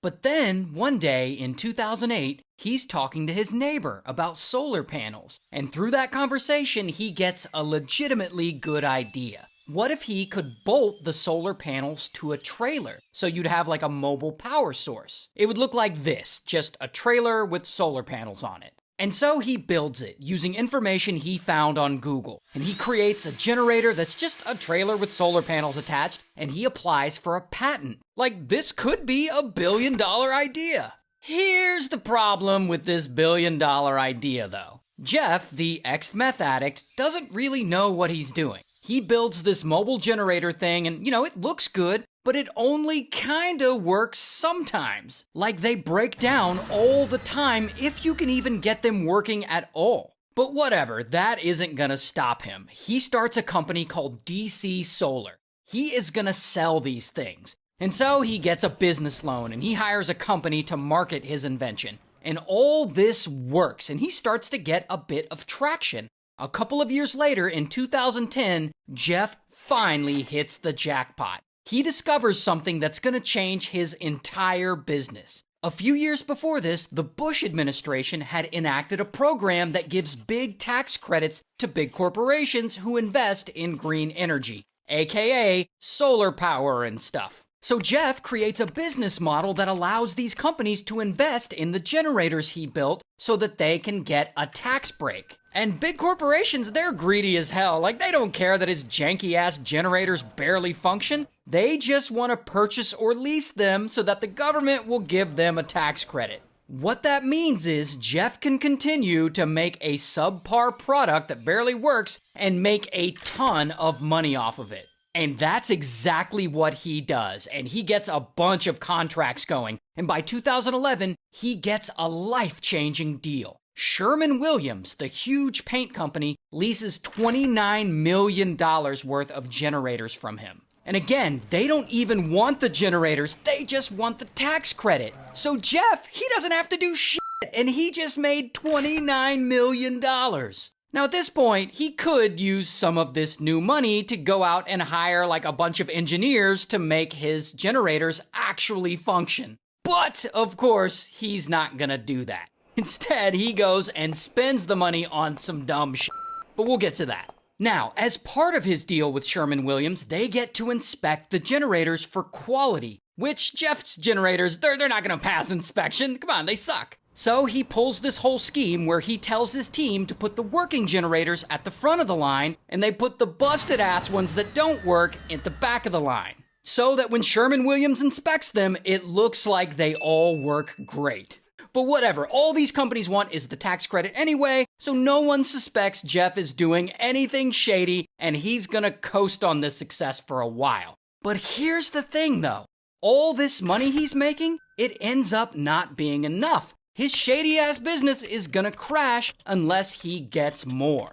So he turns his solar panel trailer business model into a big Ponzi scheme, where he uses the new investors' money to pay off the old investors' leases. And this works for him too. In fact, it works really well. And over the next 3 years, he sells 1,200 of his shitty generators for $150,000 a piece, making him $174 million. A lot of which feeds back into his Ponzi scheme. And by 2014, a regional bank wants to buy millions of dollars worth of generators from him. But in order to do that, he needs to fake a contract with T-Mobile. So he ends up faking a contract with T-Mobile. It's all fraud. But again, this works, and he keeps getting more and more contracts. He gets a contract with International Speedway Corporation for $150 million. He gets a contract with Geico for $1.2 billion. $1.2 billion. So now Jeff's company, DC Solar, is a billion-dollar company, propped up by a Ponzi scheme based on a product that doesn't even really work. And it's all because these fucking corporations aren't looking into his product because they just want those sweet, sweet tax credits. So what does Jeff do now that he has a billion-dollar company? Well, of course, he buys himself a bunch of shit. Of course. Like he buys a bunch of houses, like this house for $1.4 million, this house for $2.5 million, these two condos for almost $4 million, this whole ass apartment building for $3.5 million. Dude buys 32 properties. And not only that, he buys 150 classic and luxury cars. 150! What do you even do with that many cars? He also buys a whole ass semi-pro baseball team. He also sponsors a car in NASCAR. Like, that's his company right there, DC Solar. He also throws these crazy expensive company Christmas parties for his employees, paying top dollar for live performances. He even gets rapper-singer Pitbull to headline one of these parties. Like, here's a picture of Mr. Worldwide himself performing at one of these parties. But here's the craziest part of Jeff's scams. Even the US government falls for it. In 2016, the Transportation Secretary chooses Jeff's company for some government contract that they're working on. And I don't know how Jeff plans on pulling this scheme off, considering his generators don't really work, but I don't know, I guess he's gonna try. Regardless, bro has everyone fooled. And if that isn't bad enough, Jeff makes it even worse. He decides to start lying and faking the amount of generators he has. Because remember, when these companies buy them, they aren't checking to see if the generators work or if they even exist. They just want the tax credits. So these busted-ass generators are just sitting in Jeff's warehouse, I guess. And in 2017, he only has 6,000 generators available, but he sells 17,000. So now he's selling inventory that doesn't even exist. But I guess it doesn't really matter because dude has a billion-dollar company and more cars than he could ever drive, and he even has the government fooled. Until... Okay, here's the thing about Jeff and his company. Jeff obviously doesn't work alone. His company's fully staffed, like he has employees. And his employees can see that the company is selling generators, yet it has stopped building generators. So how are they selling something that doesn't exist? And at some point, one of their employees quits, and they go straight to the SEC, the Securities Exchange Commission, and they report Jeff and the company. So of course, the SEC starts investigating, and eventually the FBI gets involved. And in 2018, boom, a ton of federal agents swarm his company headquarters while a SWAT team busts into his home, and bam, they arrest him. Here's a picture of him in real life. A Northern California couple pleading guilty to a massive Ponzi scheme. So over 8 years and 34 deals, he scammed customers out of almost $1 billion. And for that, he takes a plea deal and he's sentenced to 30 years in prison. And his wife is actually involved too, and she gets sentenced to 11 years in prison. And what's crazy is one of Jeff's very last tweets is him celebrating Pitbull, of all people, playing at one of his parties. I wonder how he got so far. Like, did no one ever decide to use the generator? So he said some work and some didn't work. So the ones that didn't work, like, no one noticed? Am I bugging? A single bullet was fired from a rifle on a 6th floor window. First, it entered JFK's upper back and traveled downward, exiting through his throat. Then it struck the governor in the back, shattering a rib as it tore through his chest. The bullet continued, exiting the governor's chest and hitting his right wrist, breaking a bone. Finally, it lodged itself into the governor's thigh, where it stayed until removed by doctors in almost perfect condition. Now, investigators claimed that this is what happened. A single bullet caused 6 wounds while staying intact. But many argue that the bullet's trajectory is impossible. The angles just don't add up, leaving us wondering if there was actually more than one bullet. One bullet hitting multiple people gotta be the most disgusting thing ever, because it's taking the blood from the other dude into your system. So if JFK that day had like AIDS, now that dude has AIDS. Crazy. This is crazy. A former Bush official claims that the United States spent $21 trillion building a secret underground city. Her name is Catherine Austin Fitts, and she formerly served as Bush's Assistant Secretary of Housing and Urban Development. He says that the United States government built this in secret in case of a near extinction event for the rich and powerful. She claims that this isn't just some underground tunnel, but that this is a massive underground city across the United States with over 170 bases. She even says some are under the ocean and that they're all connected with transportation. She started researching this in 2020 and says that on her website, missingmoney.solari.com, you can go and look at the actual government financials and make a decision whether or not this is true for yourself. Now, there have been theories about this for decades, so are we finally getting the proof? As always, let me know what you think about all of this.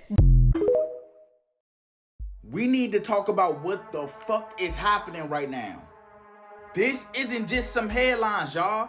This is regional tension. This is 2 nuclear powers creeping closer to something dangerous. And nobody seemed to be paying attention because everybody's stuck on a GTA 6 trailer. India just launched missiles into the Pakistan territory. 9 targets, y'all. They claimed it to be terrorist hideouts. So no jets or no troops is crossing over the line. They just sending precision airstrikes. And here's the scariest part. They had peace, but now they're both pulling that shit back. And I understand, because if I got striked, I would do the same shit, retaliate. People still thinking that modern war cannot happen, that countries will not go there, these countries. But the truth is, it's closer than anyone wants to admit. One mistake, and we're not watching conflict. We're gonna be watching crisis. And before y'all even say it, this isn't fear mongering. This is just a wake-up call. If you get into a shootout, you might think hiding behind a car door will save you, but these are made of thin metal and plastic, which a bullet can easily pass through. Instead, you should crouch behind the front wheels. This is because the rims are made of thick metal, and between them is the engine block, which is a huge chunk of iron. Even if the bullet made it through the wheel, the engine would stop it in its tracks, leaving you unharmed. People are freaking out after realising that one single drink can age you by half a year and destroy your brain. I'm sure a lot of you like going out on the weekend having a couple of pints or a few drinks throughout the week. Most people do. We obviously know alcohol isn't good for you. The more you drink of it, the worse it's going to be for everything about your body. I've always been told the safe limits how much is actually really bad for you, but you don't know how much is actually damaging your brain. And especially for people who drink regularly, you're going to want to tag them in the comments below or share this video with them. Research at the University of Pennsylvania has discovered if you have 2 drinks a day, whatever they are, this will lead to brain shrinkage. While consuming over 10 units of alcohol a day can age your brain by 30 years.